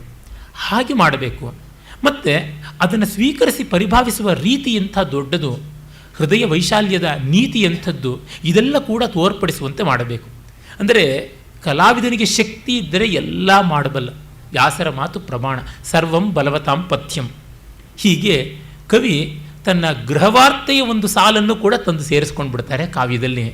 ರಾಮ ನೇರ ಹನುಮಂತನ ಮೂಲಕವಾಗಿ ಸುಗ್ರೀವನ ಸಖ್ಯ ಮಾಡಿಕೊಂಡು ಪೂರ್ಣದೆನ್ ಅಗ್ನಿಯ ಸಾಕ್ಷಿ ಅಂತ ಅಗ್ನಿಸಾಕ್ಷಿಕ ಮೈತ್ರಿ ಮಾಡಿಕೊಳ್ತಾನೆ. ಮೈತ್ರಿ ಮಾಡಿಕೊಂಡು ಸುಗ್ರೀವನನ್ನು ನೇರವಾಗಿ ವಾನರ ರಾಜನಾದಂಥ ವಾಲಿಯ ಮೇಲೆ ಸಂಗ್ರಾಮಕ್ಕೆ ಪ್ರೇರಿಸಿ ಕಳಿಸಿಕೊಡ್ತಾನೆ. ಆ ಸಂದರ್ಭದಲ್ಲಿ ಎರಡನೇ ಬಾರಿಯ ಯುದ್ಧಕ್ಕೆ ಹೊರಡಬೇಕು. ಮೊದಲ ಬಾರಿ ವಾಲಿಯ ಕೈನಲ್ಲಿ ಹಣ್ಣುಗಾಯಿ ನೀರುಗಾಯಿ ಆಗಿ ಬರ್ತಾನಲ್ಲ, ಹಾಗೆ ಬಂದವನನ್ನು ಗಜಪುಷ್ಪಿ ಮಾಲೆಯ ಮೂಲಕ ಅಲಂಕರಿಸಿ ಗುರುತು ತೋರುವಂತೆ ಮಾಡ್ತಾನೆ. ಹಾಲ್ಗರಿಯ ಬೆಳ್ವಕ್ಕಿ ಸಾಲ್ಗೊಂಡು ಮಾಲೆಗಟ್ಟಿದ ಬೈಗು ಮುಗಿಲಂತೆ ಓಲೆಸೆದನ ವಾನರಮ್ಮಂತ. ಅದು ಯಾವ ಥರ ಇತ್ತು ಗಜಪುಷ್ಪಿ ಮಾಲೆ? ವಾಲ್ಮೀಕಿಗಳು ಹೇಳ್ತಾರೆ, ನಕ್ಷತ್ರದಿಂದ ಅಲಂಕೃತನಾದ ಸೂರ್ಯನಂತೆ ಕಾಣಿಸ್ತಾ ಇದ್ದ ಸುಗ್ರೀವ ಅಂತ. ಇದನ್ನು ಅಭೂತೋಪಮ ಅಂತ ಕರೀತಾರೆ, ಅಥವಾ ಉತ್ಪ್ರೇಕ್ಷೆ ಅಂತಲೂ ಕರಿಬಹುದು. ಸೂರ್ಯನ ಸುತ್ತಲೂ ನಕ್ಷತ್ರ ಇರೋದು ಎಂದೂ ಯಾರೂ ನೋಡಿಲ್ಲ. ಇದ್ದರೆ ಹೇಗೂ ಹಾಗೆ ಗಜಪುಷ್ಪಿ ಮಾಲೆ ಅಂದರೆ ಬೆಳ್ಳಗಿರ್ತಕ್ಕಂಥ ಹೂಗಳು, ಅಲ್ಲಿ ಗಜಪುಷ್ಪ ದೊಡ್ಡ ದೊಡ್ಡ ಹೂಗಳು. ಆ ಹೂಗಳ ಒಂದು ಬಳ್ಳಿ, ಆ ಬಳ್ಳಿಯನ್ನೇ ಸುತ್ತಿ ಹಾರ ಹಾಕ್ತಾರೆ. ಅವನು ಹೊಸದಾಗಿ ಹೂ ಕಟ್ಟೋದಕ್ಕೆ ಅಲ್ಲಿ ಯಾರಿದ್ದಾರೆ ಹೂವಾಡಿಗರು? ಕಾಡಿನಲ್ಲಿ ಯಾವುದೋ ಒಂದು ಬಳ್ಳಿ, ಅದು ವಸಂತ ಕಾಲ, ಹಾಗಾಗಿ ಹೂಗಳಿಗೇನೂ ಕೊರತೆ ಇರಲಿಲ್ಲ. ಆ ಗಜಪುಷ್ಪಿ ಮಾಲೆಯನ್ನು ಹಾಕಿದ್ದಾನೆ. ಇದು ಕುವೆಂಪು ಅವರು ಕೊಡುವ ಚಿತ್ರ. ಹಾಲ್ಗರಿಯ ಬೆಳ್ಳುವಕ್ಕಿ ಸಾಲ್, ಹಾಲ್ಗರಿ, ಹಾಲಿನಂತೆ ಇರ್ತಕ್ಕಂಥ ಬಿಳಿಯ ಗರಿಗಳ ಕೊಕ್ಕರೆಯ ಸಾಲು, ಮಾಲೆಗಟ್ಟಿದ ಬೈಗು ಮುಗಿಲ್, ಸಂಧ್ಯಾಕಾಲದ ಮೋಡ ಅಂದರೆ ಕೆಂಪು ಬಣ್ಣದ ಸಂಧ್ಯಾಕಾಲದ ಮೋಡದ ಹಾಗೆ ಕೆಂಪು ಬಣ್ಣದ ಮುಖವುಳ್ಳಂಥ ವಾನರ ರಾರಾಜಿಸಿದ ಅಂತ ಹೇಳ್ತಾರೆ. ತುಂಬ ಸುಂದರವಾದ ಪ್ರಕೃತಿಯ ಚಿತ್ರಣವನ್ನೇ ಕೊಟ್ಟಿದ್ದಾರೆ. ವಾಲ್ಮೀಕಿಗಳ ಚಿತ್ರಣಕ್ಕೆ ಯಾವ ರೀತಿಯಲ್ಲೂ ಕಡಿಮೆ ಇಲ್ಲದೆ ಇರತಕ್ಕಂಥದ್ದು. ಆಮೇಲೆ ವಾಲಿ ತಾನು ಇನ್ನು ಎರಡನೇ ಬಾರಿ ಬಂದ ಸುಗ್ರೀವನಿಗೆ ಮೂರನೇ ಗತಿನ ತೋರಿಸ್ಬಿಡ್ತೀನಿ ಅಂತ ಹೇಳಿಬಿಟ್ಟು ಹೊರಡ್ತಾನೆ. ಆಗ ತಾರೆ ಇಲ್ಲ, ಆ ರೀತಿಯಾದಂಥದ್ದು ಬೇಡ ಅಂತ ಎಷ್ಟು ಹೇಳಿದ್ರೂ ಕೇಳೋದಿಲ್ಲ. ಅವಳ ನೈವಿನಯದ ನಿವೇದನೆಯನ್ನು ಲೆಕ್ಕಿಸುವುದೇ ಇಲ್ಲ ನೋಡಿ.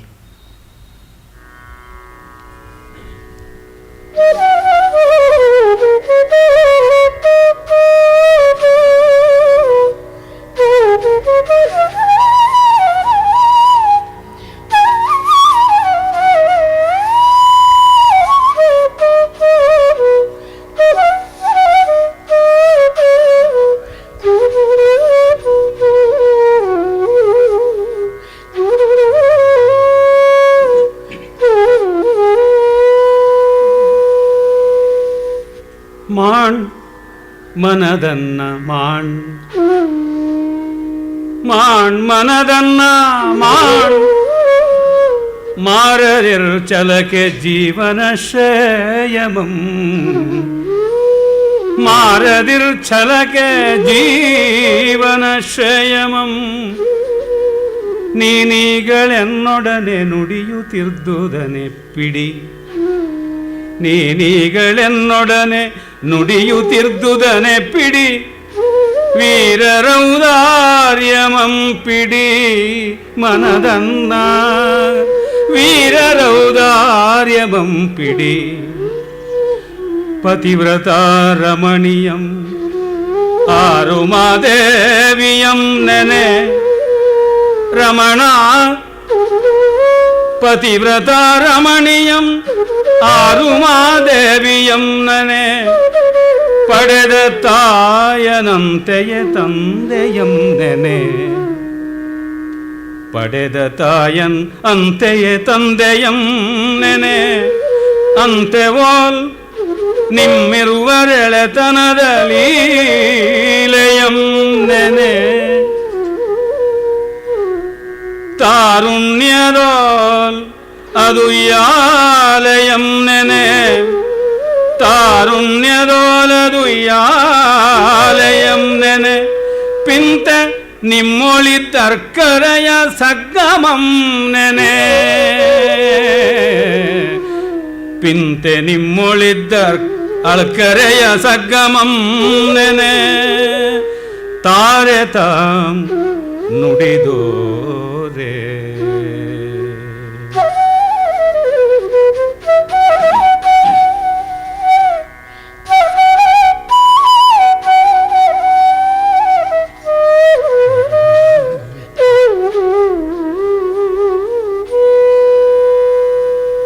ಮುಗ್ಧನಾದನೆ ವಚನ ಮಂತ್ರದಿಂದೆಂಬಂತೆ ವಾಲಿಗೊದಗಿತು ಶಾಂತಿ. ಮುಗ್ಧನಾದನೆ ವಚನ ಮಂತ್ರದಿಂದೆಂಬಂತೆ ವಾಲಿಗೊದಗಿತು ಶಾಂತಿ. ತಮ್ಮನಂ ಅಣ್ಣ ಬಾಬಾರೆಂದು ಜೊಲ್ಲ ತೊದಳಿಂಚೀರುವ ಸಣ್ಣ ಸುಗ್ರೀವನಂ ನೋಳ್ಪರ ಕಣ್ಮಣಿಯ ಚಿನ್ನನಂ ಕಂದ ಸುಗ್ರೀವನಂ ತನ್ನೊಲಿದ ಮುದ್ದು ಸುಗ್ರೀವನಂ ಬೆನ್ನಿನೊಳ್ಪೊತ್ತು ತಾಯಿ ಕಂದ ಬಾರೆನ್ನುತ್ತಿರೆ ಉಪ್ಪು ಬೇಕೆ ಉಪ್ಪು ಉಪ್ಪು ಬೇಕೆ ಉಪ್ಪು ಉಪ್ಪು ಬೇಕೆ ಉಪ್ಪು ಎನುತೆ ತಾಂ ಪರಿದಾಡು ತನಿಬರಂ ನಗಿಸಿದ ಚಿಕ್ಕಂದಿನದೊಂದು ಚಿತ್ರಮಂ ಸ್ಮೃತಿಗೆ ಮೈದೋರೆ ರೋಷಚ್ಯುತಂ ವಾಲಿ ಶಾಂತನಾದನ್. ರೋಷಚ್ಯುತಂ ವಾಲಿ ಶಾಂತನಾದನ್.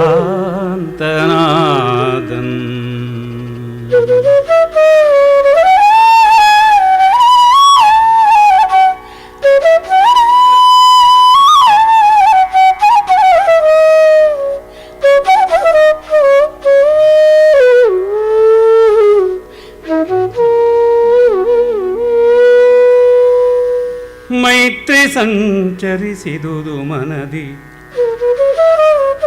ಮೈತ್ರಿ ಸಂಚರಿಸಿದುದು ಮನದಿ ವೈರಮಂ ಕೆಲ ಕೊತ್ತಿ ನೆರಪುವೆಂತಾರೆ ಸುಗ್ರೀವನಂ ತಂದಿಂದು ರುಮೆಗೊಸಗೆಯೋ ಸಿಂಗರಿಸು ನಡೆ ನಿನ್ನ ತಂಗಿಯಂ ಚಿಕ್ಕಂದು ನಾವಾಡಿದು ಪಾಠಮಂ ಮತ್ತಿಂದು ತೋರಿದ ಪೆನೆನ್ನ ತಮ್ಮಂಗೆ ನೀನನ್ಯಮಂ ಚಿಂತಿಸದಿರ ನೀನನ್ಯಮಂ ಚಿಂತಿಸದಿರ ಆಂಪೋಗಿ ಕಾಳಗದ ನೆವದಿಂದ ಪತ್ತು ತಗೆ ರವಿಸೋನುವೋ ಕಾಳಗದ ನೆವದಿಂದ ಪತ್ತು ತಗೆ ರವಿಸೋನುವಂ ನೀಂ ಚಿಂತಿಸದಿರು ನೀಂ ಚಿಂತಿಸದಿರು.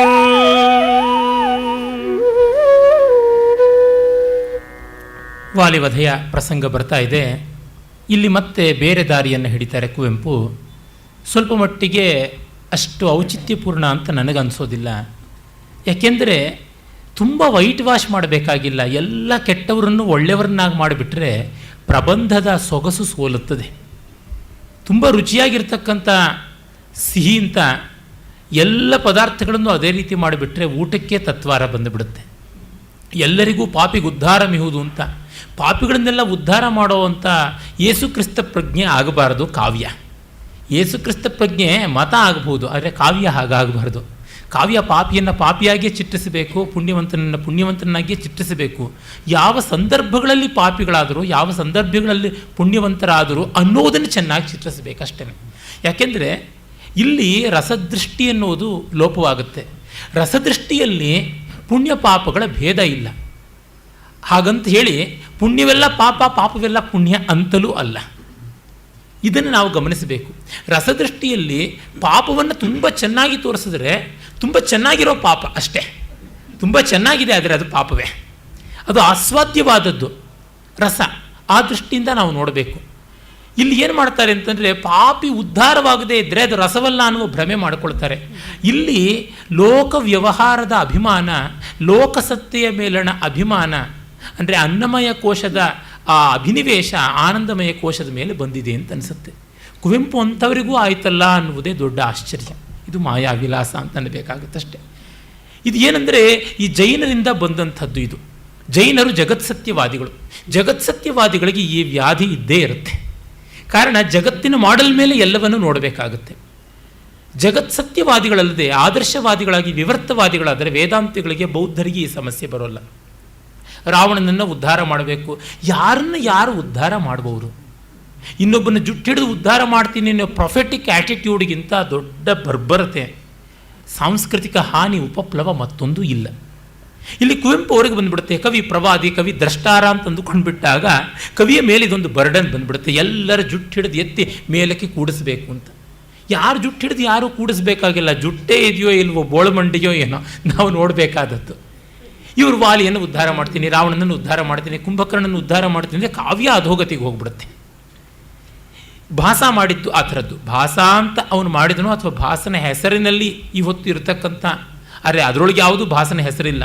ಪ್ರತಿಮಾ ನಾಟಕ ಇರ್ಬೋದು, ಅಥವಾ ಪಂಚರಾತ್ರ ಇರ್ಬೋದು, ದೂತ ಘಟೋತ್ಕಚ ಇರ್ಬೋದು, ದೂತ ಘಟೋತ್ಕಚ ಇಲ್ಲ, ದೂತ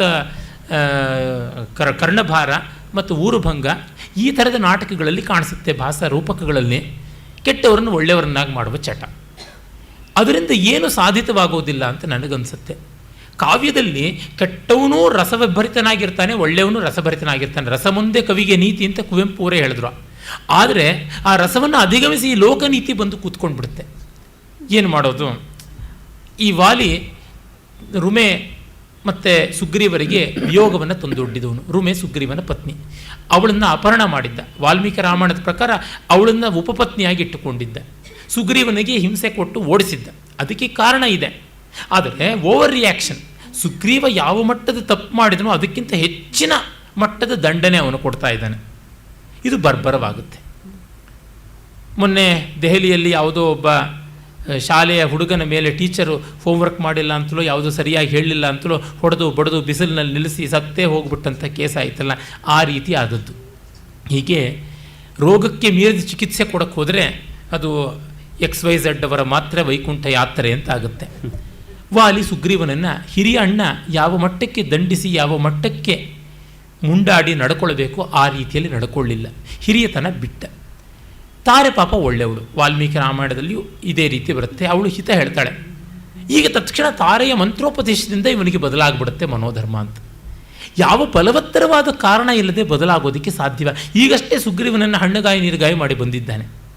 ಅವನಿಗೆ ಬೇಹುಗಾರರಿಂದ ಬೇರೆ ಸುದ್ದಿ ಬಂದಿದೆ, ತನ್ನನ್ನು ಕೊಲಿಸೋದಕ್ಕೆ ಏರ್ಪಾಟು ಮಾಡಿದ್ದಾನೆ ರಾಮ ಲಕ್ಷ್ಮಣರನ್ನೆಲ್ಲ ಇಟ್ಟುಕೊಂಡು ಅಂತ. ಹಾಗಿದ್ದಾಗ ಸರಿಯಾದ ವಿಭಾವಾನುಭಾವ ಸಾಮಗ್ರಿ ಇಲ್ಲದೆ ಬದಲಾವಣೆ ಬರೋದು ಹೇಗೆ ಸಾಧ್ಯ? ಅವನಿಗೆ ಇದ್ದಕ್ಕಿದ್ದಂತೆ ಚಿಕ್ಕ ವಯಸ್ಸಿನಲ್ಲಿ ಸುಗ್ರೀವನನ್ನು ಬೆನ್ನ ಮೇಲೆ ಹೊತ್ತು ಉಪ್ಪು ಬೇಕೇ ಉಪ್ಪು ಅಂತೆಲ್ಲ ಮಾಡ್ತಾ ಇದ್ದ ಆಟದ ನೆನಪಾಗುತ್ತೆ.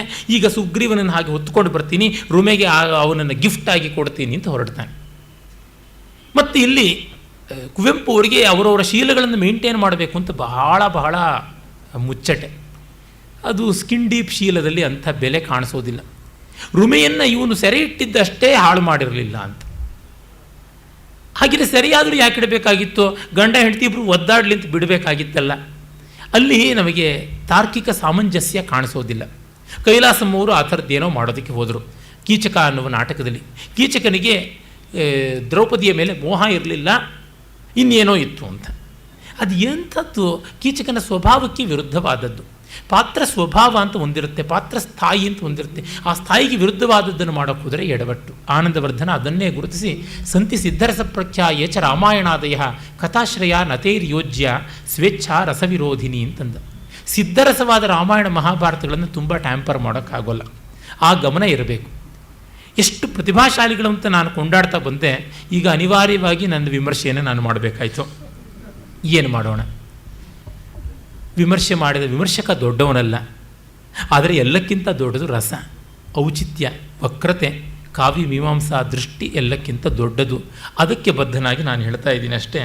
ಹೊರಡ್ತಾನೆ. ಹೊರಟಾಗ ಸುಗ್ರೀವನನ್ನು ಸೆಣಸಿ ಅವನನ್ನು ಹೊತ್ತುಕೊಂಡು ಓಡಿ ಬರ್ತಾನೆ. ರಾಮನಿಗೆ ಏನು ಮಾಡಿಬಿಡ್ತಾನೋ ಸುಗ್ರೀವನನ್ನು ಅಂತ ಆ ಗಾಬರಿಯಿಂದ ಬಾಣ ಬಿಟ್ಟ ಅಂತ. ಇವರಿಗೆ ರಾಮನನ್ನು ಶೀಲ್ಡ್ ಮಾಡಬೇಕು ಅಂತ. ಈ ಥರ ಎಲ್ಲರನ್ನೂ ಶೀಲ್ಡ್ ಮಾಡೋದಲ್ಲ ಕಾವ್ಯ, ಎಲ್ಲರನ್ನೂ ಬೇರ್ ಮಾಡತಕ್ಕಂಥದ್ದು ಕಾವ್ಯ. BEAR ಹೌದು, BARE ಕೂಡ ಹೌದು. ಕಾವ್ಯ ಪ್ರತಿಪಾತ್ರವನ್ನು ಬತ್ತಲಾಗಿಸಬೇಕು, ಪ್ರತಿ ಪಾತ್ರವನ್ನು ತಾಳಬೇಕು, ಆ ಪಾತ್ರವನ್ನು ಅದರಂತೆ ತಾಳಬೇಕು. ನನ್ನ ಮೂಗಿನ ನೇರಕ್ಕೆ ನಾನು ತಿರುಗಿಸಿದ್ರೆ ಹೊರತು ಅದನ್ನು ನಾನು ತಾಳುವುದಿಲ್ಲ ಅಂತಂದರೆ ಲೋಕದ ರಾಗದ್ವೇಷಗಳೇ ಆ ಪಾತ್ರದ ಮೇಲೂ ವರ್ತಿಸ್ತಾ ಇದೆ ಕಲೆಯಲ್ಲಿ ಅಂತ ತಾನೇ ಅರ್ಥ. ಭೈರಪ್ಪನವರ ಸಾಕ್ಷಿಯಲ್ಲಿ ಬರುವ ಮಂಜಯ್ಯನಾಗಿ ನೋಡಬೇಕು, ಅವನನ್ನು ಶುಕಮಹರ್ಷಿಯಾಗಿ ಮಾಡಬೇಕು ಅಂದರೆ ಎಲ್ಲಿ ಸಾಧ್ಯ? ಹೇಗೆ ಸಾಧು? ಇನ್ನೊಬ್ಬ ಶುಕಮಹರ್ಷಿಯನ್ನು ಮಾಡಿ ನಾವು ಸಾಧಿಸುವಂಥದ್ದು ಏನು? ವಾಲಿಯಾಗಿ ಇರಬೇಕು. ಅವನು ಮತ್ತೊಬ್ಬ ಲಕ್ಷ್ಮಣನೋ ಭರತನೋ ಆಗೋಲ್ಲ, ಆಗಬೇಕಿಲ್ಲ. ಒಂದು ಕಾವ್ಯಕ್ಕೆ ಇಬ್ಬರು ಲಕ್ಷ್ಮಣ ಭರತರನ್ನೇ ಹಿಡ್ಕೊಂಡು ಒದ್ದಾಡ್ತಾ ಇದ್ದೀವಿ. ವೆರೈಟಿ ಬೇಕಲ್ವಾ, ಹೊಂದಾಣಿಕೆ ಬೇಕು.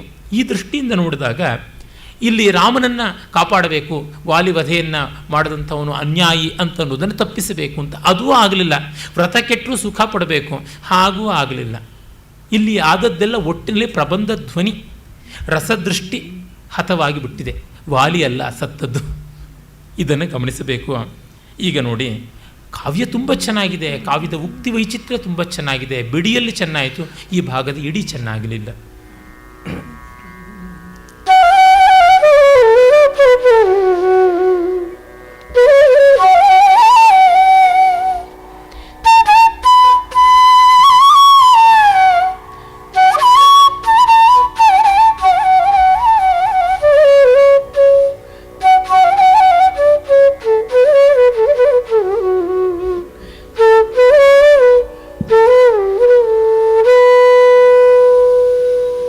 ನಿರ್ಲಕ್ಷಿಸುತ್ತೆ ದೈವಮಂ ಪ್ರತಿಭಟಿಸಿ ದೈವೀ ಪರಂಗಳಂ ಶಕ್ತಿಯಂ. ನಿರ್ಲಕ್ಷಿಸುತ್ತೆ ದೈವಮಂ ಪ್ರತಿಭಟಿಸಿ ದೈವೀ ಪರಂಗಳಂ ಶಕ್ತಿಯಂ. ನೆಮ್ಮುತ್ತೆ ತನ್ನಹಂಕಾರಮಂ ಸ್ವಬಲಮಂ ಸ್ವಾರ್ಥಮಂ. ನೆಮ್ಮುತ್ತೆ ತನ್ನಹಂಕಾರಮಂ ಸ್ವಬಲಮಂ ಸ್ವಾರ್ಥಮಂ. ಚಲದಿಂ ವಿರೋಧಿಸಲ್ ವೈರಭಾವವನಾಂತ ಆಸುರೀ ಸಾಧನೆಯ ದೈವೀ ವಿಮುಖಮಪ್ಪ ಲೌಕಿಕ ಪರಾಕ್ರಮದ ಶಿಕ್ಷಾ ರಕ್ಷಗಿನ್ನಿಗುದೇ ಪೇಳ್. ಚಲದಿಂ ವಿರೋಧಿಸಲ್ ವೈರಭಾವವನಾಂತ ಆಸುರೀ ಸಾಧನೆಯ ದೈವೀ ವಿಮುಖವಪ್ಪ ಲೌಕಿಕ ಪರಾಕ್ರಮದ ಶಿಕ್ಷಾ ರಕ್ಷಗಿನ್ನಿಗುದೇ ಪೇಳ್.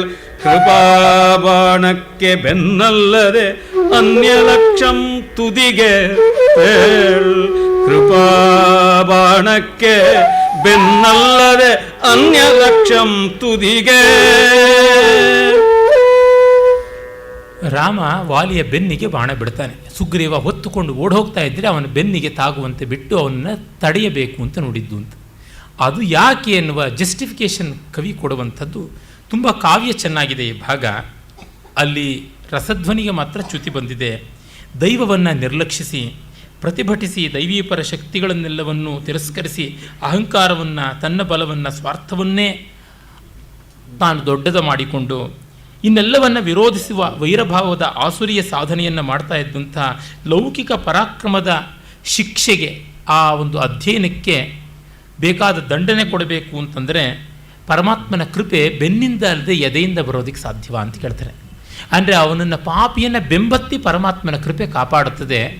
ಅವನು ವಿರೋಧಿಸ್ತಾ ಇರ್ತಾನೆ, ಇದಕ್ಕೆ ವಿಮುಖನಾಗಿದ್ದವನಿಗೆ ಬೆನ್ನಿಗೆ ಹೊಡೆಯದೆ ಎದುರಿಗೆ ಹೊಡೆಯೋದಕ್ಕೆ ಸಾಧ್ಯವ ಅಂತ. ಅಂದರೆ ರಾಮ ವಾಲಿಯನ್ನು ಹಿಂದೆಯಿಂದ ಕೊಂದದ್ದಕ್ಕೆ ಕಾರಣ ಏನಿರ್ಬೋದು ಅಂತ. ಯುಕ್ತಿ ಚೆನ್ನಾಗಿದೆ, ಈ ಉಕ್ತಿಯೂ ಚೆನ್ನಾಗಿದೆ, ಆದರೆ ಇಲ್ಲಿಯ ಸಂದರ್ಭ ನಿಯುಕ್ತಿ ಸರಿಯಾಗಿಲ್ಲ. ತೊಂದರೆ ಇಲ್ಲ, ಆದರೆ ಎಲ್ಲಿ ಯಾವುದಿಷ್ಟು ಚೆನ್ನಾಗಿದೆ ಆ ಭಾಗವನ್ನು ನಾವು ನೋಡೋಣ. ಒಟ್ಟಿನಲ್ಲಿ ವಾಲಿ ಕುಸಿದು ಬಿದ್ದ. ಈಗ ರಾಮನ ಯಥಾ ರೀತಿ ಬೈಯೋದಿಕ್ಕೆ ಆರಂಭ ಮಾಡ್ತಾನೆ. ಆ ಬೈಗಳಲ್ಲಿ ನೋಡಿ ತಾನು ಸುಗ್ರೀವನನ್ನು, ರಾಮನನ್ನು, ಎಲ್ಲರನ್ನೂ ಆಕ್ಷೇಪಿಸುವ ರೀತಿಯಲ್ಲಿ ಸಹಜವಾಗಿದೆ.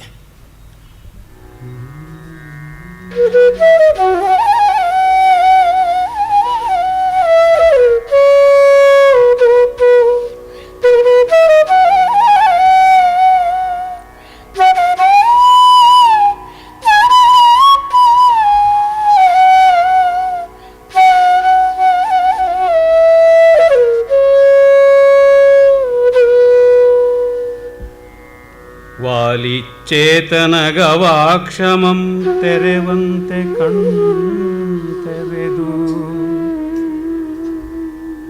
ವಾಲಿಚೇತನ ಗವಾಕ್ಷಮಂ ತೆರೆವಂತೆ ಕಣ್ತೆರೆದು,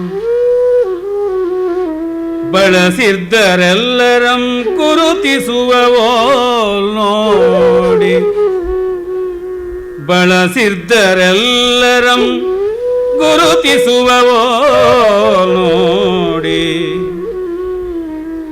ಏಂಗೈದೆ ಸುಗ್ರೀವ ಮುತ್ತಾಡಲೆಂದು ಬಂದಳ್ ಕರೆಯ ತೋಳ್ಗಳಂ ಛಿದ್ರಿಸಿದೆಯಲ್ತೆ.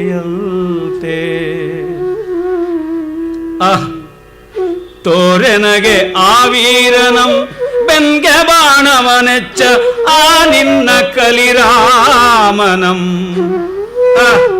ತೋರೆನಗೆ ಆ ವೀರನಂ ಬೆನ್ಗೆ ಬಾಣವನೆಚ್ಚ ಆ ನಿನ್ನ ಕಲಿರಾಮನಂ. ತೋರೆನಗೆ ನೀನಾರೆಲವೋ ವೀರವೇಶಿ ಬಿಲ್ವಿಡಿದಿರ್ಪೆ ನೀನೆ ರಾಮನೆ ಒಲಂ. ವೀರ ಪಾರ್ಥಿವನಾಗಿயும் ಕೀಳ್ಮೆಗೆ ಕೈ ಕೈಯನಿಟ್ಟೆ. ವೀರ ಪಾರ್ಥಿವನಾಗಿயும் ಕೀಳ್ಮೆಗೆ ಕೈ ಕೈಯನಿಟ್ಟೆ. ಪತ್ತೂರೆಡೆಗೆ ತಮ್ಮನಂ ಪೊತ್ತುಕೊಂಡೈವಣ್ಣನಂ ಬೆನ್ಗೆ ಹಂದೆತನದಿಂದೆಚ್ಚು ಕೊಂದೈ. ಪತ್ತೂರೆಡೆಗೆ ತಮ್ಮನಂ ಪೊತ್ತು ಕೊಯ್ವಣ್ಣನಂ ಬೆನ್ಗೆ ಹಂದೆತನದಿಂದೆಚ್ಚು ಕೊಂದೈ. ತಾರೆಯ ಬಾಳ್ಗೆ ನಿನ್ನ ನೆರ್ದೆ ಮುಟ್ಟಿ ಪೊಗಳುತ್ತಿದ್ದವಳ ಬಾಳ್ಗೆ. ತಾರೆಯ ಬಾಳ್ಗೆ ನಿನ್ನ ನೆರ್ದೆ ಮುಟ್ಟಿ ಪೊಗಳುತ್ತಿದ್ದವಳ ಬಾಳ್ಗೆ. ಹಾ ಕಿಚ್ಚನಿಟ್ಟೈ ನಿನ್ನೆರ್ದೆ ಮುಟ್ಟಿ ಪೊಗಳುತ್ತಿದ್ದವಳ ಬಾಳ್ಗೆ. ಹಾ ಕಿಚ್ಚನಿಟ್ಟೈ. ಧಿಕ್ ನಿನ್ನ ಕಲಿತನಂ, ಧಿಕ್ ನಿನ್ನ ವೀರ ಪಾರ್ಥಿವ ಕೀರ್ತಿ. ಧಿಕ್ ನಿನ್ನ ಕಲಿತನಂ, ಧಿಕ್ ನಿನ್ನ ವೀರ ಪಾರ್ಥಿವ ಕೀರ್ತಿ. ವಾಲಿಯ ಅಧಿಕ್ಷೇಪ ಅದ್ಭುತವಾಗಿದೆ. ಹಮೀರ ಕಲ್ಯಾಣಿ ಅಂತ ಶೃಂಗಾರ ರುಚಿರ ಮನೋಹರವಾದ ಮೃದುಮಧುರ ಗಾನ ರಾಗದಲ್ಲಿ ಕೂಡ ಈ ಥರದ ಭಾವ ತೋರಿಸಬಹುದು ಅಂತಂದರೆ ನಮ್ಮ ರಾಗಗಳ ಸ್ಟ್ರಕ್ಚರು, ಡೆಫಿನೇಷನ್ನು ಇವುಗಳು ಎಷ್ಟು ಫ್ಲೂಯಿಡಸ್, ಎಷ್ಟು ದ್ರವೀಯವಾದದ್ದು ಅಂತ ಗೊತ್ತಾಗುತ್ತೆ. ಇಲ್ಲಿ ವಾಲಿ ಹೇಳ್ತಾ ಇದ್ದಾನೆ, ಸುಗ್ರೀವನನ್ನು ನಾನು ಹೊತ್ತುಕೊಂಡು ಹೆತ್ತೂರಿನಿಗೆ ಕೊಂಡೊಯ್ದು ರುಮೆಗೆ ಕೊಡುಗೆಯಾಗಿ ಕೊಡಬೇಕು ಅಂತ ಇದ್ದೆ. ನೀನು ವೀರ ವೇಷಿ, ನೀನು ವೀರನಲ್ಲ, ಬೆನ್ನಿಗೆ ಹೊಡೆಯೋದುಂಟೆ. ನಿನ್ನನ್ನೇ ಗೌರವಿಸ್ತಾ ಇದ್ದ ತಾರೆಯ ಬಾಳಿಗೆ ಅಂದರೆ ತನ್ನ ಪತ್ನಿಯ ಬಾಳಿಗೂ ಕಿಚ್ಚಾಕಿದೆಯಲ್ಲ ಅಂತಿಲ್ಲ. ರಾಮನಿಗೇನು ಕನಸು ಬಿದ್ದಿರಬೇಕೆ? ಇವನಂಥವನೇ ಆಗಿದ್ದರೆ ನೇರವಾಗಿ ಬಂದು ಸುಗ್ರೀವನ ಹತ್ತಿರ ನಾನು ನಿನ್ನನ್ನು ಹೋರಾಡೋದಿಲ್ಲ, ಯುದ್ಧ ಮಾಡೋದಿಲ್ಲ, ಪ್ರೀತಿ ವಾತ್ಸಲ್ಯದಿಂದ ಕಾಣ್ತೀನಿ ಅಂತ ಅನ್ಬೇಕಾಗುತ್ತಲ್ಲ. ಯುದ್ಧ ಮಾಡುವ ರೀತಿಯಿಂದ ತೆಗೆದುಕೊಂಡು ಹೋಗ್ತೀನಿ ಅಂತ ಅದು ಎಂಥದ್ದು ಬಂದಂಥದ್ದು? ಅದು ಸ್ವಲ್ಪ ಅಬ್ನಾರ್ಮಲ್ ಸೀನ್ ಅಂತ ನನಗನ್ಸುತ್ತೆ. ಸಹಜವಾಗಿ ಪ್ರೀತಿ ಅಂತ ತೆಗೆದುಕೊಳ್ಬೇಕಾಗಿತ್ತು. ಅಥವಾ ಹೊತ್ತು ತಿರುಗಿಸಿ ಮಿಕ್ಕ ಸುಗ್ರೀವನ ಬೆಂಬಲಿಗರು ದಿಕ್ಕೆಟ್ಟು ಪಥಭ್ರಾಂತರಾಗಿ ನೋಡುವುದನ್ನು ತಪ್ಪಿಸೋದಕ್ಕೆ ನಾನು ಸುಗ್ರೀವನನ್ನು ಪ್ರೀತಿ ವಾತ್ಸಲ್ಯದಿಂದ ಆಲಿಂಗಿಸಿಕೊಂಡಿದ್ದೀನಿ ಅಂತಲಾದರೂ ಒಂದು ಉದ್ಗಾರ ಮಾಡಬಹುದಾಗಿತ್ತಲ್ಲ. ಅಂದರೆ ವಾಲಿಯ ವರ್ತನೆಗಳು ಯಾವುದೂ ಕೂಡ ವಿಭಾವಾನುಭಾವ ದೃಷ್ಟಿಯಿಂದ ನೋಡಿದಾಗ, ರಸದೃಷ್ಟಿಯಿಂದ, ಲೋಕದೃಷ್ಟಿಯಿಂದ, ಎರಡು ದೃಷ್ಟಿಯಿಂದಲೂ ಸರಿಯಾಗಿಲ್ಲ. ಇಲ್ಲಿ ಬಂದಿರುವುದು ಅದೇ ಚ್ಯುತಿ. ವಾಲಿ ಕೊನೆವರೆಗೂ ಹಾಗೆ ಇದ್ದ, ಅದನ್ನು ನಾವು ಗಮನಿಸಬೇಕು. ಮತ್ತು ತಾರೆ ರಾಮನನ್ನು ಕೊಂಡಾಡ್ತಾ ಇರಲು ಅಂತ ರಾಮನಿಗೆ ಎಲ್ಲಿ ಕನಸು ಬರಬೇಕೆ? ಯಾರು ಇಮೇಲ್ ಪೋಸ್ಟಿಂಗ್ ಮಾಡಬೇಕೆ? ಇದು ಆಗುವಂಥದ್ದು ಅಲ್ಲ. ರಾಮನ ಮೇಲಣ ಈ ಆಕ್ಷೇಪ ನಿಲ್ಲುವುದಿಲ್ಲ. ಮರೆಯಿಂದ ಹೊಡೆದ ಅದು ನಿಲ್ಲುತ್ತೆ, ಅದಕ್ಕೆ ಬೇಕಾದಷ್ಟು ಉತ್ತರಗಳು ಇವೆ, ಅದು ಬೇರೆ. ನಾವು ಕಾವ್ಯವನ್ನು ಓದ್ತಾ ಇದ್ದೀವಿ, ರಾಮಾಯಣವನ್ನು ಧರ್ಮಾಕೂತ ವ್ಯಾಖ್ಯಾನ ದೃಷ್ಟಿಯಿಂದ ನೋಡ್ತಾ ಇಲ್ಲ. ಹಾಗೆ ನೋಡುವಾಗ ಬೇಕಾದರೆ ಅದಕ್ಕೆ ಬೇಕಾದಷ್ಟು ಜಸ್ಟಿಫಿಕೇಷನ್ಗಳು ಕೊಡಬಹುದು. ಹಿಂದೆಯೇ ಈ ವೇದಿಕೆಯಲ್ಲಿ ಈ ರೀತಿಯಾದ ರಾಮಾಯಣದ ಕ್ರಿಟಿಕಲ್ ಸಿಚುಯೇಷನ್ಸ್ ಅಂತ ಯಾವುದೇ ಉತ್ಕಟ ಸಂದರ್ಭಗಳು, ಇಂಟ್ರಿಗ್ಯೂಯಿಂಗ್ ಸಿಚುಯೇಷನ್ಸ್, ಸಂದಿಗ್ಧ ಪರಿಸ್ಥಿತಿಗಳು, ಅದಕ್ಕೆಲ್ಲ ಉತ್ತರಗಳನ್ನು ನೋಡಬಹುದು. ರಾಮಾಯಣವನ್ನು ಒಂದು ಕಾವ್ಯ ಅಂತ ನೋಡುವಾಗ ನಮಗೆ ಇವೆಲ್ಲ ಮುಖ್ಯವಾಗೋಲ್ಲ. ರಸಸಂದರ್ಭಗಳು ಸರಿಯಾಗಿವೆಯಾ ಅಂತ. ಆ ರಸಸಂದರ್ಭಗಳು ಲೋಕದಿಂದ ಬಂದು ಲೋಕೋತ್ತರವಾಗಬೇಕು, ಅವು ಆಗಿವೆಯಾ ಅಂತ. ಆ ಅಗ್ನಿ ಪರೀಕ್ಷೆಯಲ್ಲಿ ಈ ಪ್ರಕರಣ ರಾಮಾಯಣ ದರ್ಶನದಲ್ಲಿ ಪಾಸಾಗೋಲ್ಲ. ವಾಲ್ಮೀಕಿ ರಾಮಾಯಣದಲ್ಲಿ ತಕ್ಕ ಮಟ್ಟಿಗೆ ದಾಟ್ಕೊಂಡು ಹೋಗುತ್ತೆ, ಏನೂ ತೊಂದರೆ ಇಲ್ಲ. ಇದಷ್ಟನ್ನು ನಾವು ಗಮನಿಸಬೇಕು. ಮತ್ತು ರಾಮ ಇಲ್ಲಿ ನೇರವಾಗಿ ಅವನು ಕ್ಷಮೆ ಕೇಳಿಬಿಡ್ತಾನೆ. ಮನ್ನಿಸೆನ್ನಂ ಮಹಾವೀರ ತಪ್ಪಿದನಯ್ಯೋ ಬ್ರಹ್ಮವರದ ಬಲಗೆ ಸಿಲುಕಿ ನಿನಗಾ ವರವೇ ಶಾಪವಾದುದೋ ಅಂತೆಲ್ಲ ಹೇಳ್ತಾನೆ. ಮತ್ತು ಮಾಡಿದ ತಪ್ಪನ್ನು ಒಪ್ಪಿಕೊಳ್ಳುವುದೇ ಲೌಕಿಕ ಬೀರಕ್ಕೆ ಸಲಕ್ಷಣಂ. ಅದಕ್ಕಾಗಿ ನಾನು ಲೌಕಿಕವಾದ ಪರಾಕ್ರಮಕ್ಕೆ ಲಕ್ಷಣ ಏನಂದರೆ ಕ್ಷಮೆ ಬೇಡುವುದು, ಅದಕ್ಕೆ ಬೇಡ್ತಾ ಇದ್ದೀನಿ ಅಂತ. ಹೀಗೆ ರಾಮ ತನ್ನ ಮಾತಿಗೆ ತಾನೇ ವ್ಯಾಖ್ಯಾನ ಮಾಡಿಬಿಟ್ಟಾಗ ಸರಿಯಾಗೋದಿಲ್ಲ. ಇಲ್ಲಿ ವಾಚ್ಯತಾ ದೋಷ ಬರುತ್ತದೆ. ಮತ್ತು ರಾಮನ ಆ ಒಂದು ಕ್ಷಮೆ ಪ್ರಾಮಾಣಿಕವಾದ ಕ್ಷಮೆಯೂ ಆಗುವುದಿಲ್ಲ. ಮತ್ತು ಇಲ್ಲಿ ಕ್ಷಮೆ ಕೇಳುವಂಥ ಸಂದರ್ಭವೂ ಬರೋದಿಲ್ಲ. ಯುದ್ಧ ಮುಗಿದ ಮೇಲೆ ಸುಗ್ರೀವನು ಹೊತ್ತುಕೊಂಡು ಹೋಗ್ತಾ ಇದ್ದಾನೆ. ಆಗ ಅವನ ಅಂಗರಕ್ಷಕರ ಬಾಧ್ಯತೆ ಆಗುತ್ತೆ ಯಜಮಾನನ್ನು ಕಾಪಾಡೋದು. ಯಾವ ದೃಷ್ಟಿಯಿಂದ ನೋಡಿದ್ರೂ ಕೂಡ ಲೋಕವಾಗಲಿ ರಸವಾಗಲಿ ಯಾವುದೂ ಕುವೆಂಪು ಅವರ ರಕ್ಷಣೆಗೆ ಇಲ್ಲಿ ಬರುವಂತೆ ಕಾಣಿಸ್ತಾ ಇಲ್ಲ. ಅದರಿಂದಲೇ ಈ ಪ್ರಕರಣದಲ್ಲಿ ತುಂಬ ಕಡಿಮೆ ಸಾಲುಗಳನ್ನು ಆಯ್ಕೆ ಮಾಡಿಕೊಂಡದ್ದಾಯಿತು.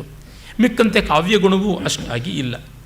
ಯಾಕೆ ಎಷ್ಟು ಸಾಲುಗಳ ಮೇಲೆ ಸಾಲುಗಳು ರಸ್ಯವಾಗಿ ಬಂದರೂ ಆ ಪ್ರಕರಣದ ಕೇಂದ್ರ ರಸನಿಷ್ಠವಾಗದೇ ಇದ್ದಾಗ ಕಷ್ಟವಾಗಿ ಬಿಡುತ್ತೆ. ವಾಲಿಯ ಮರಣಕಾಲದ ಉದ್ಗಾರಗಳು ಕೆಲವು ಮಾತ್ರ ತುಂಬ ಚೆನ್ನಾಗಿವೆ. ಇಲ್ಲಿ ನೋಡಿ, ಬೆಳೆಯುವ ನಾವು ಬೆಳೆದ ಮೇಲೆ ಯಾವುದನ್ನೋ ದೊಡ್ಡದು ಅಂದ್ಕೊಂಡ್ವಿ, ಅರೆ ಬಾಲ್ಯಕ್ಕಿಂತ ದೊಡ್ಡದು ಯಾವುದೂ ಇಲ್ಲ ಅನ್ನುವ ದೊಡ್ಡ ದರ್ಶನ ಕಾಣಿಸುತ್ತೆ.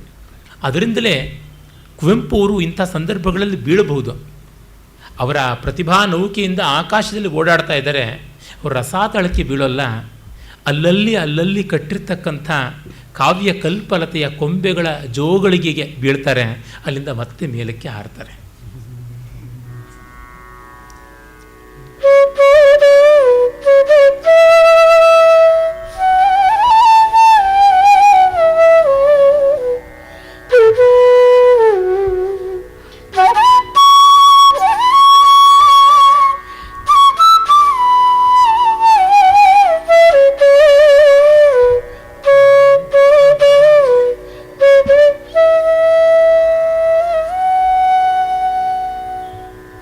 ನಿನಗೀಜು ಕಲಿಪಂದು ನೀಂ ಪಂಪೆಯೊಳ್ ಮುಳುಗೆ ಸುಗ್ರೀವ, ನಿನಗೀಜು ಕಲಿಬಂದು ನೀಂ ಪಂಪೆಯೊಳ್ ಮುಳುಗೆ ನಾಂ ಮುಳುಗಿ ಮೇಲೆತ್ತಿದ ಸೈಪಿನ ಸೊಗಂ ನನಗೀಗಳರಿವಾಗುತ್ತಿದೆ. ಸುಗ್ರೀವ, ನಿನಗೀಜು ಕಲಿಪಂದು ನೀಂ ಪಂಪೆಯೊಳ್ ಮುಳುಗೆ ನಾಂ ಮುಳುಗಿ ಮೇಲೆತ್ತಿದ ಸೈಪಿನ ಸೊಗಂ ನನಗೀಗಳರಿವಾಗುತ್ತಿದೆ. ಆಂಜನೇಯ, ಆಮರ ಕೋತಿಯಾಟಮಂ ಚಿನ್ನಿ ಕೋಲಾಟಮಂ ಮರೆತೆಯೇನ್ ಆಂಜನೇಯ. ಆಮರ ಕೋತಿಯಾಟಮಂ ಚಿನ್ನಿ ಕೋಲಾಟಮಂ ಮರೆತೆಯೇನ್ ಮರೆಯದಿಲ್. ಬಾಳಂಚಿನೊಳ್ ನಿಂತು ಪೇಳ್ವೆ ನೀನನ್ನಿಯಂ, ಬಾಳಂಚಿನೊಳ್ ನಿಂತು ಪೇಳ್ವೆ ನೀನನ್ನಿಯಂ. ಆ ಜಳ್ಳೆ ಗಟ್ಟಿ ನಾಂ ಗಟ್ಟಿ ಎಂದು ಧರಿತುದೆಲ್ಲಂ ಜಳ್ಳು. ಆ ಜಳ್ಳೆ ಗಟ್ಟಿ ನಾಂ ಗಟ್ಟಿ ಎಂದರಿತುದೆಲ್ಲಂ ಜಳ್ಳು. ಬರಿ ಜಳ್ಳು ಬರಿ ಜಳ್ಳು ಸಾವುಗಾಳಿ ತೂರಲರಿವಪ್ಪುದೈದು. ಸಾವುಗಾಳಿ ತೂರಲರಿವಪ್ಪುದೈ. ಸುಗ್ರೀವ ಆಂಜನೇಯ. ವಾಲಿಯ ಅವಸಾನದ ಮಾತುಗಳಲ್ಲಿ ತುಂಬ ದೊಡ್ಡ ಬದುಕಿನ ಬೆಳಕನ್ನು ಕರುಣಿಸಿದ್ದಾರೆ ಕವಿ. ಸುಗ್ರೀವ, ನಿನಗೆ ಚಿಕ್ಕ ವಯಸ್ಸಿನಲ್ಲಿ ಪಂಪಾ ಸರೋವರದಲ್ಲಿ ಈಜನ್ನು ಕಲಿಸುವಾಗ ನೀನು ಮುಳುಗಿದಾಗ ನಾನು ಮೇಲಕ್ಕೆ ಎತ್ತಿದ್ರಲ್ಲ, ಅದು ನಿನ್ನನ್ನು ಉದ್ಧರಿಸ್ತೀನಿ, ನಿನ್ನ ಕಾಪಾಡ್ತೀನಿ ಅನ್ನೋ ವಿನೋದದಲ್ಲಿ ನೀನು ಎಲ್ಲಿ ಪ್ರಾಣ ಬಿಟ್ಬಿಡ್ತೀಯೋ ಅನ್ನೋ ಒದ್ದಾಟದಲ್ಲಿದ್ದಾಗ ಆ ಸಂದರ್ಭವನ್ನು ತಿಳಿಗೊಳಿಸಿದ್ದು ಅದು ನೋಡು. ಹಾಗೆ ಆಂಜನೇಯನಿಗೆ ಮತ್ತೆ ಹೇಳ್ತಾನೆ, ಮರಕೋತಿ ಆಟ, ಚಿಣ್ಣಿಕೋಲಾಟ, ಅಲ್ಲೆಲ್ಲ ನಾವು ಗೆದ್ದು ಸೋತು ಆಟ ಆಡ್ತಾ ಇದ್ದಿದ್ದು ನೆನಪಿದೆಯಾ? ಅದೇ ಗಟ್ಟಿ. ಬೆಳೆದ ಮೇಲೆ ರಾಜ್ಯ, ಕೋಶ, ರಾಜಕೀಯ ಅಂತ ಮಾಡಿದವಲ್ಲ, ಅದು ಜಳ್ಳು. ಸಾವು ಗಾಳಿ ಬೀಸಿದಾಗ ಬದುಕಿನ ಬಿತ್ತ, ಬದುಕಿನ ಬೀಜಗಳನ್ನೆಲ್ಲ ನಾವು ಮೇಲಕ್ಕೆತ್ತಿ ಸುರಿತೀವಿ. ಹಾಗೆ ತೂರ್ಪೆತ್ತಿದಾಗ ಗೊತ್ತಾಗುತ್ತದೆ ಯಾವುದು ಗಟ್ಟಿ ಯಾವುದು ಜಳ್ಳು ಅಂತ. ಸಾವಿನ ಅಂಚಿಗೆ ಬಂದು ನಿಂತಾಗ ನೋಡಬೇಕು, ನಾವು ಚಿಕ್ಕ ವಯಸ್ಸಿನಲ್ಲಿ ಮುಗ್ಧ ಮನೋಹರವಾಗಿ ಮಾಡಿದ್ದು ಸಣ್ಣ ಪುಟ್ಟದ್ದಿದೆಯಲ್ಲ ಅದು ದೊಡ್ಡದಾಗಿರುತ್ತೆ, ನಮ್ಮ ದೊಡ್ಡ ಸಾಧನೆಗಳನ್ನೋದು ನಿಜವಾಗಿ ದೊಡ್ಡದಾಗಿರೋಲ್ಲ ಅಂತ. ಯಾಕೆಂದರೆ ಅಲ್ಲಿ ವ್ಯಾಜ ಇದೆ, ಸವ್ಯಾಜವಾದದ್ದು, ಬಾಲ್ಯದ್ದು ಅವ್ಯಾಜವಾದದ್ದು. ಬದುಕನ್ನೇ ಒಂದು ಆಟದಂತೆ ಆಡಿರ್ತೀವಿ, ಈಗ ಆಟವನ್ನು ಬದುಕಿನಂತೆ ಒಂದು ಕ್ರೈಸಿಸ್ ಮಾಡ್ಕೊಂಡು ಬಿಟ್ಟಿದ್ದೀವಿ. ಇಂಥ ದುರಂತ ಆಯ್ತಲ್ಲ ಅಂತನ್ನುವುದನ್ನು ಹೇಳ್ತಾನೆ. ಈ ಸಂದರ್ಭದಲ್ಲಿ ಕವಿ ಮೇಲೆ ಎದ್ದು ಬಿಡ್ತಾನೆ. ಅಂದರೆ ಇಲ್ಲಿವರೆಗೂ ಅವರು ಯಾವ್ಯಾವುದೋ ಬೇರೆ ಬೇರೆ ಮ್ಯಾನಿಪ್ಯುಲೇಷನ್ ಇದ್ದವರು ಈಗ ಹಾಗೆ ಯಾವುದು ಗಟ್ಟಿ ಯಾವುದು ಜಳ್ಳು ಅಂತ ಕವಿಗೂ ಕೂಡ ಸಾಕ್ಷಾತ್ಕರಿಸ್ತಾ ಇರುತ್ತೆ. ಇಲ್ಲಿ ಕವಿಯ ವ್ಯಕ್ತಿತ್ವವನ್ನು, ಕವಿಯ ವಿವೇಚನೆಯನ್ನು ಮೀರಿ ರಸ ಪ್ರಕಾಶವಾಗುತ್ತಲ್ಲ, ಇದನ್ನು ನಾವು ಗಮನಿಸಬೇಕು. ವಾಲಿ ಸಾಯ್ತಾನೆ. ವಾಲಿ ಸತ್ತ ಮೇಲೆ ಅಂತ್ಯಕ್ರಿಯೆ ಎಲ್ಲ ನಡೆಯುತ್ತದೆ. ರಾಮಾಯಣದ ಮೂಲದಲ್ಲಿಯೂ ಕೂಡ ಹಾಗೆ ಬರುತ್ತದೆ. ಒಂದು ವ್ಯತ್ಯಾಸ, ತಾರೆ ಸಹಗಮನ ಮಾಡ್ತಾಳೆ. ಹಿಂದಿಯೂ ನಾನು ಹೇಳಿದಂತೆ ನೆನಪು, ಕುವೆಂಪು ಅವರಿಗೆ ಈ ಪಾತಿವ್ರತ್ಯ, ಸ್ಕಿನ್ ಡೀಪ್ ಪಾತಿವ್ರತ್ಯದ ಬಗ್ಗೆ ಬಹಳ ಅಭಿಮಾನ. ಒಂದು ಮಟ್ಟಕ್ಕೆ ಅದು ಜಗತ್ತಿನಲ್ಲಿ ಬೇಕು, ಸಂಸಾರ ಉಳಿಬೇಕಾದ್ರೆ ಅವೆಲ್ಲ ಇರಬೇಕು. ಆದರೆ ಅದು ಒಂದು ಗೀಳಾಗಿ ಬಿಟ್ಟರೆ ಬಹಳ ಕಷ್ಟ. ಸಹಗಮನ ಯಾವ ವಿಧವೆಗೂ ಗಂಡನ ಜೊತೆಗೆ ಚಿತೆ ಏರಿಸ್ಬಿಡ್ತಕ್ಕಂಥದ್ದೇ. ತಾರೆಯನ್ನು ಹಾಗೆ ಮಾಡಿ ಮುಗಿಸ್ಬಿಡ್ತಾರೆ. ಅಂದರೆ ಯಾವ ಹೆಣ್ಣು ಕೂಡ ತನ್ನ ದೈಹಿಕವಾದ ಶೀಲವನ್ನು ಕಾಪಾಡಿಕೊಳ್ಳಬೇಕು ಅಂತ. ಮೂಲದ ವಾಲ್ಮೀಕಿ ರಾಮಾಯಣದಲ್ಲಿ ಅವಳು ಸುಗ್ರೀವನನ್ನು ಮದುವೆ ಮಾಡ್ಕೋತಾಳೆ ಅಂತ ಬರುತ್ತೆ. ಆ ವಾಲಿಯ ಪತ್ನಿಯ ಉದಾತ್ತತೆಗೆ ಅದು ಸರಿಯಲ್ಲ ಅನ್ನುವಂತೆ ಅವಳನ್ನು ಚಿತೆಗೆ ಏರಿಸಿಬಿಡ್ತಾಳೆ. ಆದರೆ ಕಾವ್ಯದಲ್ಲಿ ಅಸಂಖ್ಯ ಸಾಧ್ಯತೆಗಳನ್ನು ನಾವು ನೋಡಬಹುದು. ಈ ಥರದ್ದು ಉಂಟು ಅನ್ನೋದನ್ನು ನೋಡಬೇಕು.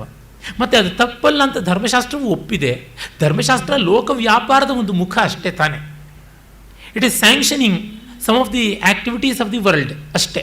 ಅದಕ್ಕೆಲ್ಲ ಸ್ಯಾಂಕ್ಷನ್ಸು, ಅದಕ್ಕೆಲ್ಲ ರ್ಯಾಟಿಫಿಕೇಷನ್ ಕೊಡ್ತಕ್ಕಂಥದ್ದು. ಹೀಗೆ ನೋಡಿದಾಗ ಈ ಸಹಗಮನ ಬೇಕಿಲ್ಲದ್ದು, ಆದರೆ ಬೇಡವಾದದ್ದೇನೂ ಅಲ್ಲ. ಇದನ್ನಿಟ್ಟುಕೊಂಡು ನಾವು ಕುವೆಂಪು ಅವರಿಗೆ ಸ್ತ್ರೀಯರ ಬಗ್ಗೆ ಕರುಣೆ ಇಲ್ಲ, ಪಾತಿವ್ರತ್ಯ ಹೆಣ್ಣಿಗೆ ಮಾತ್ರ ಅಂತ ಮಾಡಿದ್ರು ಅಂತ ಯಾರೂ ಆರೋಪ ಮಾಡಬಾರ್ದು. ಕಾರಣ, ಸೀತಾಗ್ನಿ ಪ್ರವೇಶದ ಸಂದರ್ಭದಲ್ಲಿ ಅವರು ರಾಮನು ಅಗ್ನಿ ಪ್ರವೇಶ ಮಾಡಬೇಕು ಅಂತ ಮಾಡ್ತಾರೆ. ಅದೆಲ್ಲ ತುಂಬ ಚೆನ್ನಾಗಿರ್ತಕ್ಕಂಥದ್ದು. ಆದರೆ ಎಷ್ಟು ದೊಡ್ಡವನಾದರೂ ಕವಿ, his product of his time ಅಂತಿದೆಯಲ್ಲ, ಆ ನವೋದಯದ ಕಾಲದಲ್ಲಿ ಆ ಥರದ ಸೆಟಪ್ ಇತ್ತು. ಯಾಕೆ ಈಗ ನೋಡಿ, ನಮ್ಮ ಚಲನಚಿತ್ರಗಳು ನೋಡಿದ್ರೆ ಗೊತ್ತಾಗುತ್ತೆ. ಹಿಂದೆ ಎಲ್ಲ ಲವ್ ಟ್ರಯಾಂಗಲ್ ಸಿನಿಮಾಗಳಿವೆ ಅಂತಂದರೆ ಇಬ್ಬರು ಹೀರೋಯಿನ್ಗಳಿದ್ದರೆ ಒಬ್ಬಳಂತೂ ಸಾಯಲೇಬೇಕು. ಅದರಲ್ಲಿ ಯಾವುದೋ ಒಂದು ವ್ಯಾಜದಿಂದ ವಿಲನ್ನಿನ ಕೈನಲ್ಲಿ ಅವಳು ಶೀಲಹರಣ ಮಾಡಿಸ್ಕೊಂಡಿದ್ರಂತೂ ಅವಳು ಮಧ್ಯದಲ್ಲಿ ವಿಲನ್ ಶೂಟ್ ಮಾಡೋದಕ್ಕೆ ಹೀರೋ ಹತ್ತ ಬಂದಾಗ ಅವಳ ಅಡ್ಡಕ್ಕೆ ಬಂದು ಹಾ ಅಂತ ಚೀರು ಬಿದ್ದು ಹೋಗಲೇಬೇಕು, ಇಲ್ಲದೇ ಆಗೋದಿಲ್ಲ. ಅದು ಕಣ್ಣು ಮುಚ್ಕೊಂಡು ಹೇಳ್ಬೋದಾಗಿತ್ತು. ಈಗ ಆ ಥರದ್ದೆಲ್ಲ ಏನೂ ಇಲ್ಲ. ಅಂದರೆ ಕಾಲ ಬದಲಾದಂತೆ ಸಭ್ಯತೆ, ಶೀಲ ಇತ್ಯಾದಿಗಳ ದೃಷ್ಟಿಯೆಲ್ಲ ಬದಲಾಗ್ತಾ ಬರುತ್ತೆ. ಆದರೆ ಯಾವುದು ಶೃಂಗಾರ, ಯಾವುದು ವೀರ, ಯಾವುದು ಕರುಣ, ಯಾವುದು ರೌದ್ರ, ಯಾವುದು ಭಯಾನಕ, ಯಾವುದು ಬೀಭತ್ಸ, ಅದು ಬದಲಾಗೋದಿಲ್ಲ. ಅಂದರೆ morality May change, but human emotion will not change. ಈ ನೀತಿಗೆ ಬದ್ಧವಾಗಿ ಕಾವ್ಯ ಬರೆದರೆ ಕಾವ್ಯ ಸಮರ್ಥನೆ ಮಾಡೋದೊಂದು ಪ್ರಾರಬ್ಧ ಆಗಿಬಿಡುತ್ತೆ, ಕಾವ್ಯ ರಚನೆ ಒಂದು ವ್ಯಾಧಿ ಆಗಿಬಿಡುತ್ತೆ, ಪನಿಷ್ಮೆಂಟ್ ಆಗಿಬಿಡುತ್ತೆ. ಆದರೆ ನಾವು ಭಾವನೆಗಳಿಗೆ, ಸ್ಥಾಯಿ ಭಾವಗಳಿಗೆ ಬದ್ಧವಾಗಿ ಬರೆದಾಗ ಗೊತ್ತಾಗುತ್ತೆ. ಈ ದೃಷ್ಟಿಯಿಂದ ತುಂಬ ಜನ ನಮ್ಮಲ್ಲಿ ಸಾಂಪ್ರದಾಯಿಕರೂ ಕಾವ್ಯವನ್ನು ನೋಡೋಕ್ಕಾಗ್ತಾ ಇಲ್ಲ, ಆಧುನಿಕರೂ ನೋಡೋಕ್ಕಾಗ್ತಾ ಇಲ್ಲ. ಈ ವಿಚಾರವಾದ, ವಿಕಾರವಾದ, ಕಮ್ಯುನಿಸಮ್ ಇತ್ಯಾದಿ ಎಲ್ಲ, ಫೆಮಿನಿಸಮ್ ಎಲ್ಲ ಇಸಮ್ಗಳನ್ನು ಇಟ್ಟುಕೊಂಡವ್ರಿಗೂ ನೋಡೋಕ್ಕಾಗೋಲ್ಲ. ಹಾಗೆ ರಾಮಾಯಣ ಮಹಾಭಾರತಗಳು ಪವಿತ್ರ ಗ್ರಂಥಗಳು ಒಂದು ಮಂದಾಸನದ ಮೇಲೆ ಇಟ್ಟು ಮಂಗಳಾರತಿ ಮಾಡ್ತಾ ಇರಬೇಕು ಅನ್ನೋರ್ಗೂ ನೋಡೋಕ್ಕಾಗೋದಿಲ್ಲ. ಮೊನ್ನೆಯೂ ಕೂಡ ಯಾರೋ ಒಬ್ಬರು ಪಾಪ ಕೇಳಿದ್ರು, ಒಳ್ಳೆ ದೃಷ್ಟಿಯಿಂದ ಕೇಳಿದ್ದಾರೆ. ಆದರೆ ಕೇಳಿದ ಹಿನ್ನೆಲೆಯಲ್ಲಿ ಯಾವ ಸಂಸ್ಕಾರ ಕೆಲಸ ಮಾಡುತ್ತೆ ಅಂತ ಹೇಳ್ತಿದ್ದೀನಿ. ಏನಂದರೆ, ರಾವಣ ಸೀತೆಯನ್ನು ಅಪಹರಣ ಮಾಡುವ ಕೈಯಿಂದ ಮುಟ್ಟಿದನ ಅಂತ. ಕೈಯಿಂದ ಮುಟ್ಟಿದೇನು, ಇಕ್ಕಳಿಂದ ಮುಟ್ಟಿದ್ನ, ಗ್ಲೌಸ್ ಹಾಕ್ಕೊಂಡಿದ್ನ. ಅಂದರೆ ನಿಜ, ನಮಗೆ ಸೀತೆಯ ಬಗ್ಗೆ, ಪಾತಿವ್ರತ್ಯದ ಬಗ್ಗೆ ಆ ಕಲ್ಪನೆ ಉಂಟು. ವಾಲ್ಮೀಕಿಗಿಲ್ಲ ಇನ್ಹಿಬಿಷನ್ಸು, ನಮಗಿದೆ. ಆದರೆ ವಾಲ್ಮೀಕಿಗಿರಬಹುದಾದ ಇನ್ಹಿಬಿಷನ್ಸನ್ನು ನಾವು ಮೀರಿರೋಕ್ಕೂ ಸಾಧ್ಯವಾಗುತ್ತೆ, ಅದನ್ನು ನಾವು ನೋಡಬೇಕು. ಆದರೆ ಸೀತೆಯನ್ನು ರಾವಣ ದೈಹಿಕವಾಗಿ ಮುಟ್ಟೋಕ್ಕಾಯಿತು, ಭುಜದ ಮೇಲೆ ಹಾಕ್ಕೊಂಡು ಹೋದ ಅಂತ ಬರುತ್ತೆ. ಆದರೆ ಸೀತೆಯ ಮನಸ್ಸನ್ನು ಅವನಿಗೆ ಎಂದಾದರೂ ಮುಟ್ಟಕ್ಕಾಯ್ತಾ? ಅದನ್ನು ನೋಡಿ. ಸೀತೆಯ ಮನವನ್ನು ರಾವಣ 10 ತಲೆಗಳಿಂದಲ್ಲ, 20 ಕೈಗಳಿಂದ ಅಲ್ಲ, ಕೋಟಿ ಕೈಗಳಿಂದಲೂ ಮುಟ್ಟಕ್ಕಾಗಲಿಲ್ಲ. ಅದು ನಾವು ಗಮನಿಸಬೇಕಾದದ್ದು. ಇದನ್ನು ರಾಮಾಯಣ ನಮಗೆ ಮುಟ್ಟಿಸುವುದಕ್ಕೆ ಆಯ್ತಾ? ಆಗಿದೆ. ಅದರಿಂದಲೇ ಅದು ಉಳಿದಿದೆ. ಈ ದೃಷ್ಟಿ ನಮಗೆ ಬೇಕಾದದ್ದು. ಹೀಗೆಲ್ಲವಾದರೆ ತುಂಬ ಸಮಸ್ಯೆಗಳು, ಕೊನೆಯಿಲ್ಲದೇ ಇರತಕ್ಕಂಥ ಕಷ್ಟಗಳು ಬಂದುಬಿಡುತ್ತವೆ. ಹಾಗಾಗಿಯೇ ಕಾವ್ಯ ಈ ಭಕ್ತರಿಂದಲೂ ಹಾಳಾಯಿತು, ಭವಿಗಳಿಂದಲೂ ಹಾಳಾಯಿತು. ಭವಿಗಳು ಅಂದರೆ ಈ ಕಮ್ಯುನಿಸ್ಟ್ಗಳು, ಲೆಫ್ಟಿಸ್ಟ್ಗಳು, ವ್ಯುಮಿನಿಸ್ಟ್ಗಳು, ಇವರೆಲ್ಲರೂ ಕೂಡ.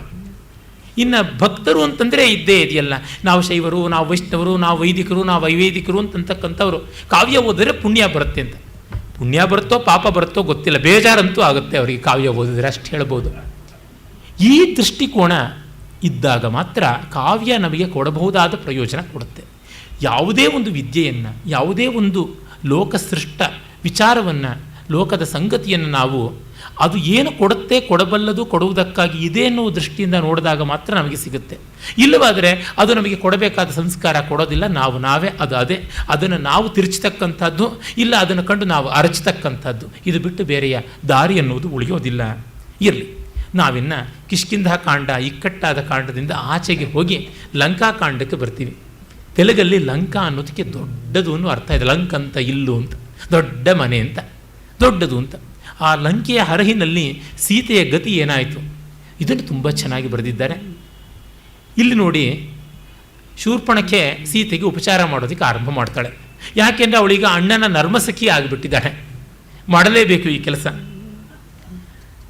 ಸೀತೆಯ ವಿರಹದ ಚಿಂತೆ ಹೇಗಿತ್ತು? ವಾಲಿಯ ಕೊಲೆಯ ಮೈಲಿಗೆಗೆ ತಪಂಬಡುವಂತೆ ಓಲ್ ರಘುವರಂ ಧಗಿಸುತ್ತಲಿತ್ತು ಸೀತಾ ವಿರಹ ಚಿಂತೆ. ವಾಲಿಯ ಕೊಲೆಯ ದುಃಖಕ್ಕಾಗಿ ಕೊಂದುಬಿಟ್ನಲ್ಲ ವಾಲಿಯನ್ನು ಅಂತ ರಾಮನಿಗಿದ್ದಂಥ ಕ್ಲೇಶದ ಧಗೆ ಸೀತಾ ವಿರಹ ಎರಡೂ ಸೇರಿಕೊಂಡಂತೆ ಆಗಿತ್ತು ಅಂತ. ಅತ್ತ ಇದ್ದಾಗ ಸೀತೆಯನ್ನು ಅಪಹರಣ ಮಾಡಿದ ರಾವಣ ಮೂರ್ಛೆ ಹೋಗ್ಬಿಟ್ಟಿದ್ದಾಳೆ. ಅವಳನ್ನು ತನ್ನ ರಹಸ್ಯ ಭವನದ ಸುಪ್ಪತ್ತಿಗೆಯ ಮೇಲೆ ಮಲಗಿಸ್ತಾನೆ. ಆಗ ಅವಳಿಗೆ ಶೈತ್ಯೋಪಚಾರಾದಿಗಳನ್ನು ಮಾಡಿ ಮೆಲ್ಲನೆ ಎಬ್ಬಿಸ್ತಾಳೆ. ಆಗ ಎದ್ದವಳಿಗೆ ಇವಳು ಸಮಾಧಾನ ಹೇಳ್ತಾಳೆ. ಚಂದ್ರನಖಿ ಅನ್ನುವ ಕುವೆಂಪು ಅವರ ಹೆಸರದು, ಶೂರ್ಪಣಖಿ.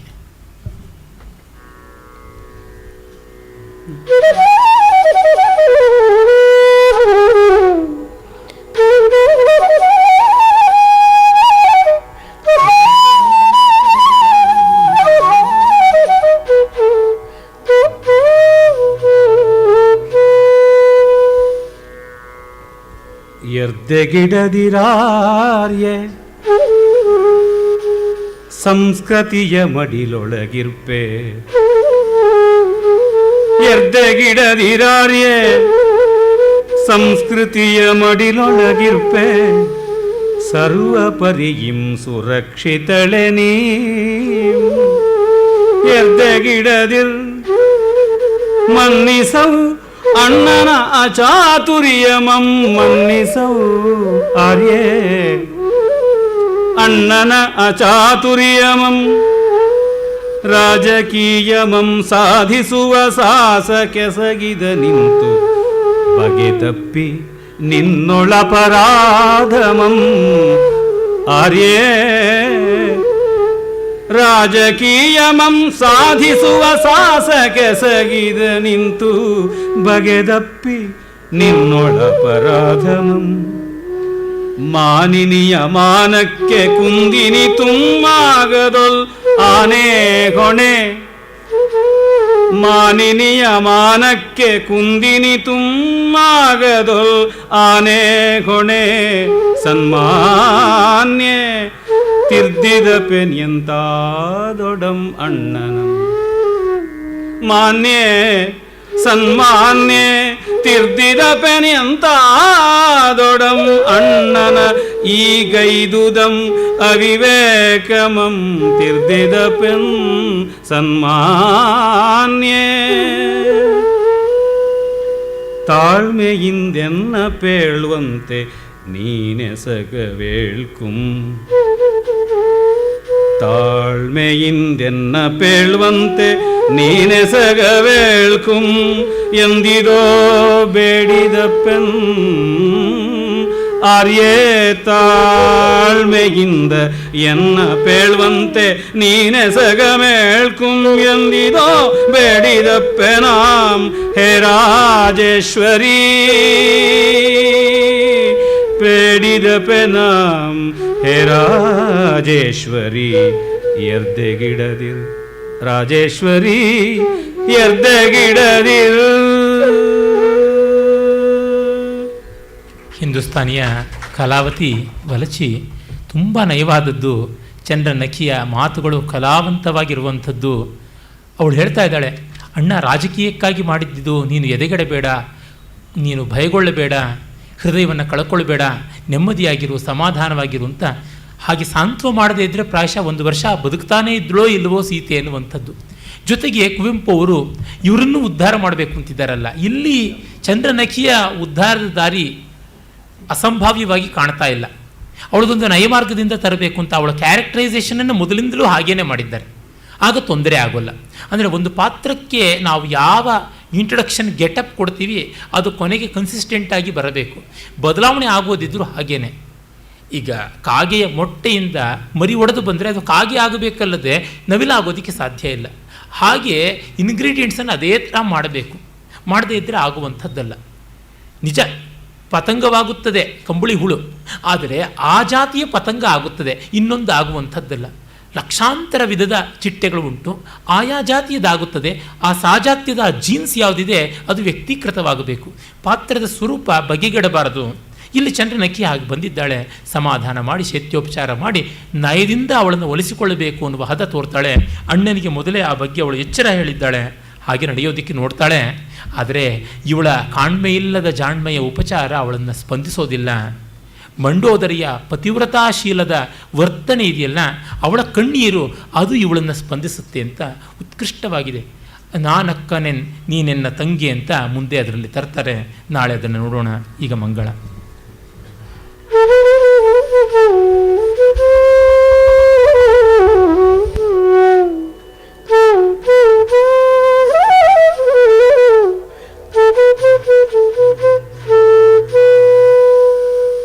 ಓಂ ನಮೋ ರಾಮಾವತಾರ ಕಿರ್ಮಡಿಯನಲ್ ಮೂಲ ವಿಗ್ರಹಕ್ಕೆತ್ತಿದುತ್ಸವದ ಪಡಿಯನಲ್ ನನ್ನೊಳಿ ರಾಮಾಯಣಾವತಾರವನೆತ್ತಿ ಮೇಣ್ ಸರ್ವಭಾಷಾಮಯಿ ಭಗವತಿಯ ಪೂವಡಿಯ ಕನ್ನಡದ ಸಿರಿಗುಡಿಯ ನುಡಿಯ ಕಣ್ಬಡಿವೆಡೆಯೊಳ್ ಕಡೆದು ಮೂಡಿಗ ನಿತ್ಯ ರಾಮಂಗೆ ಓಂ ನಮೋ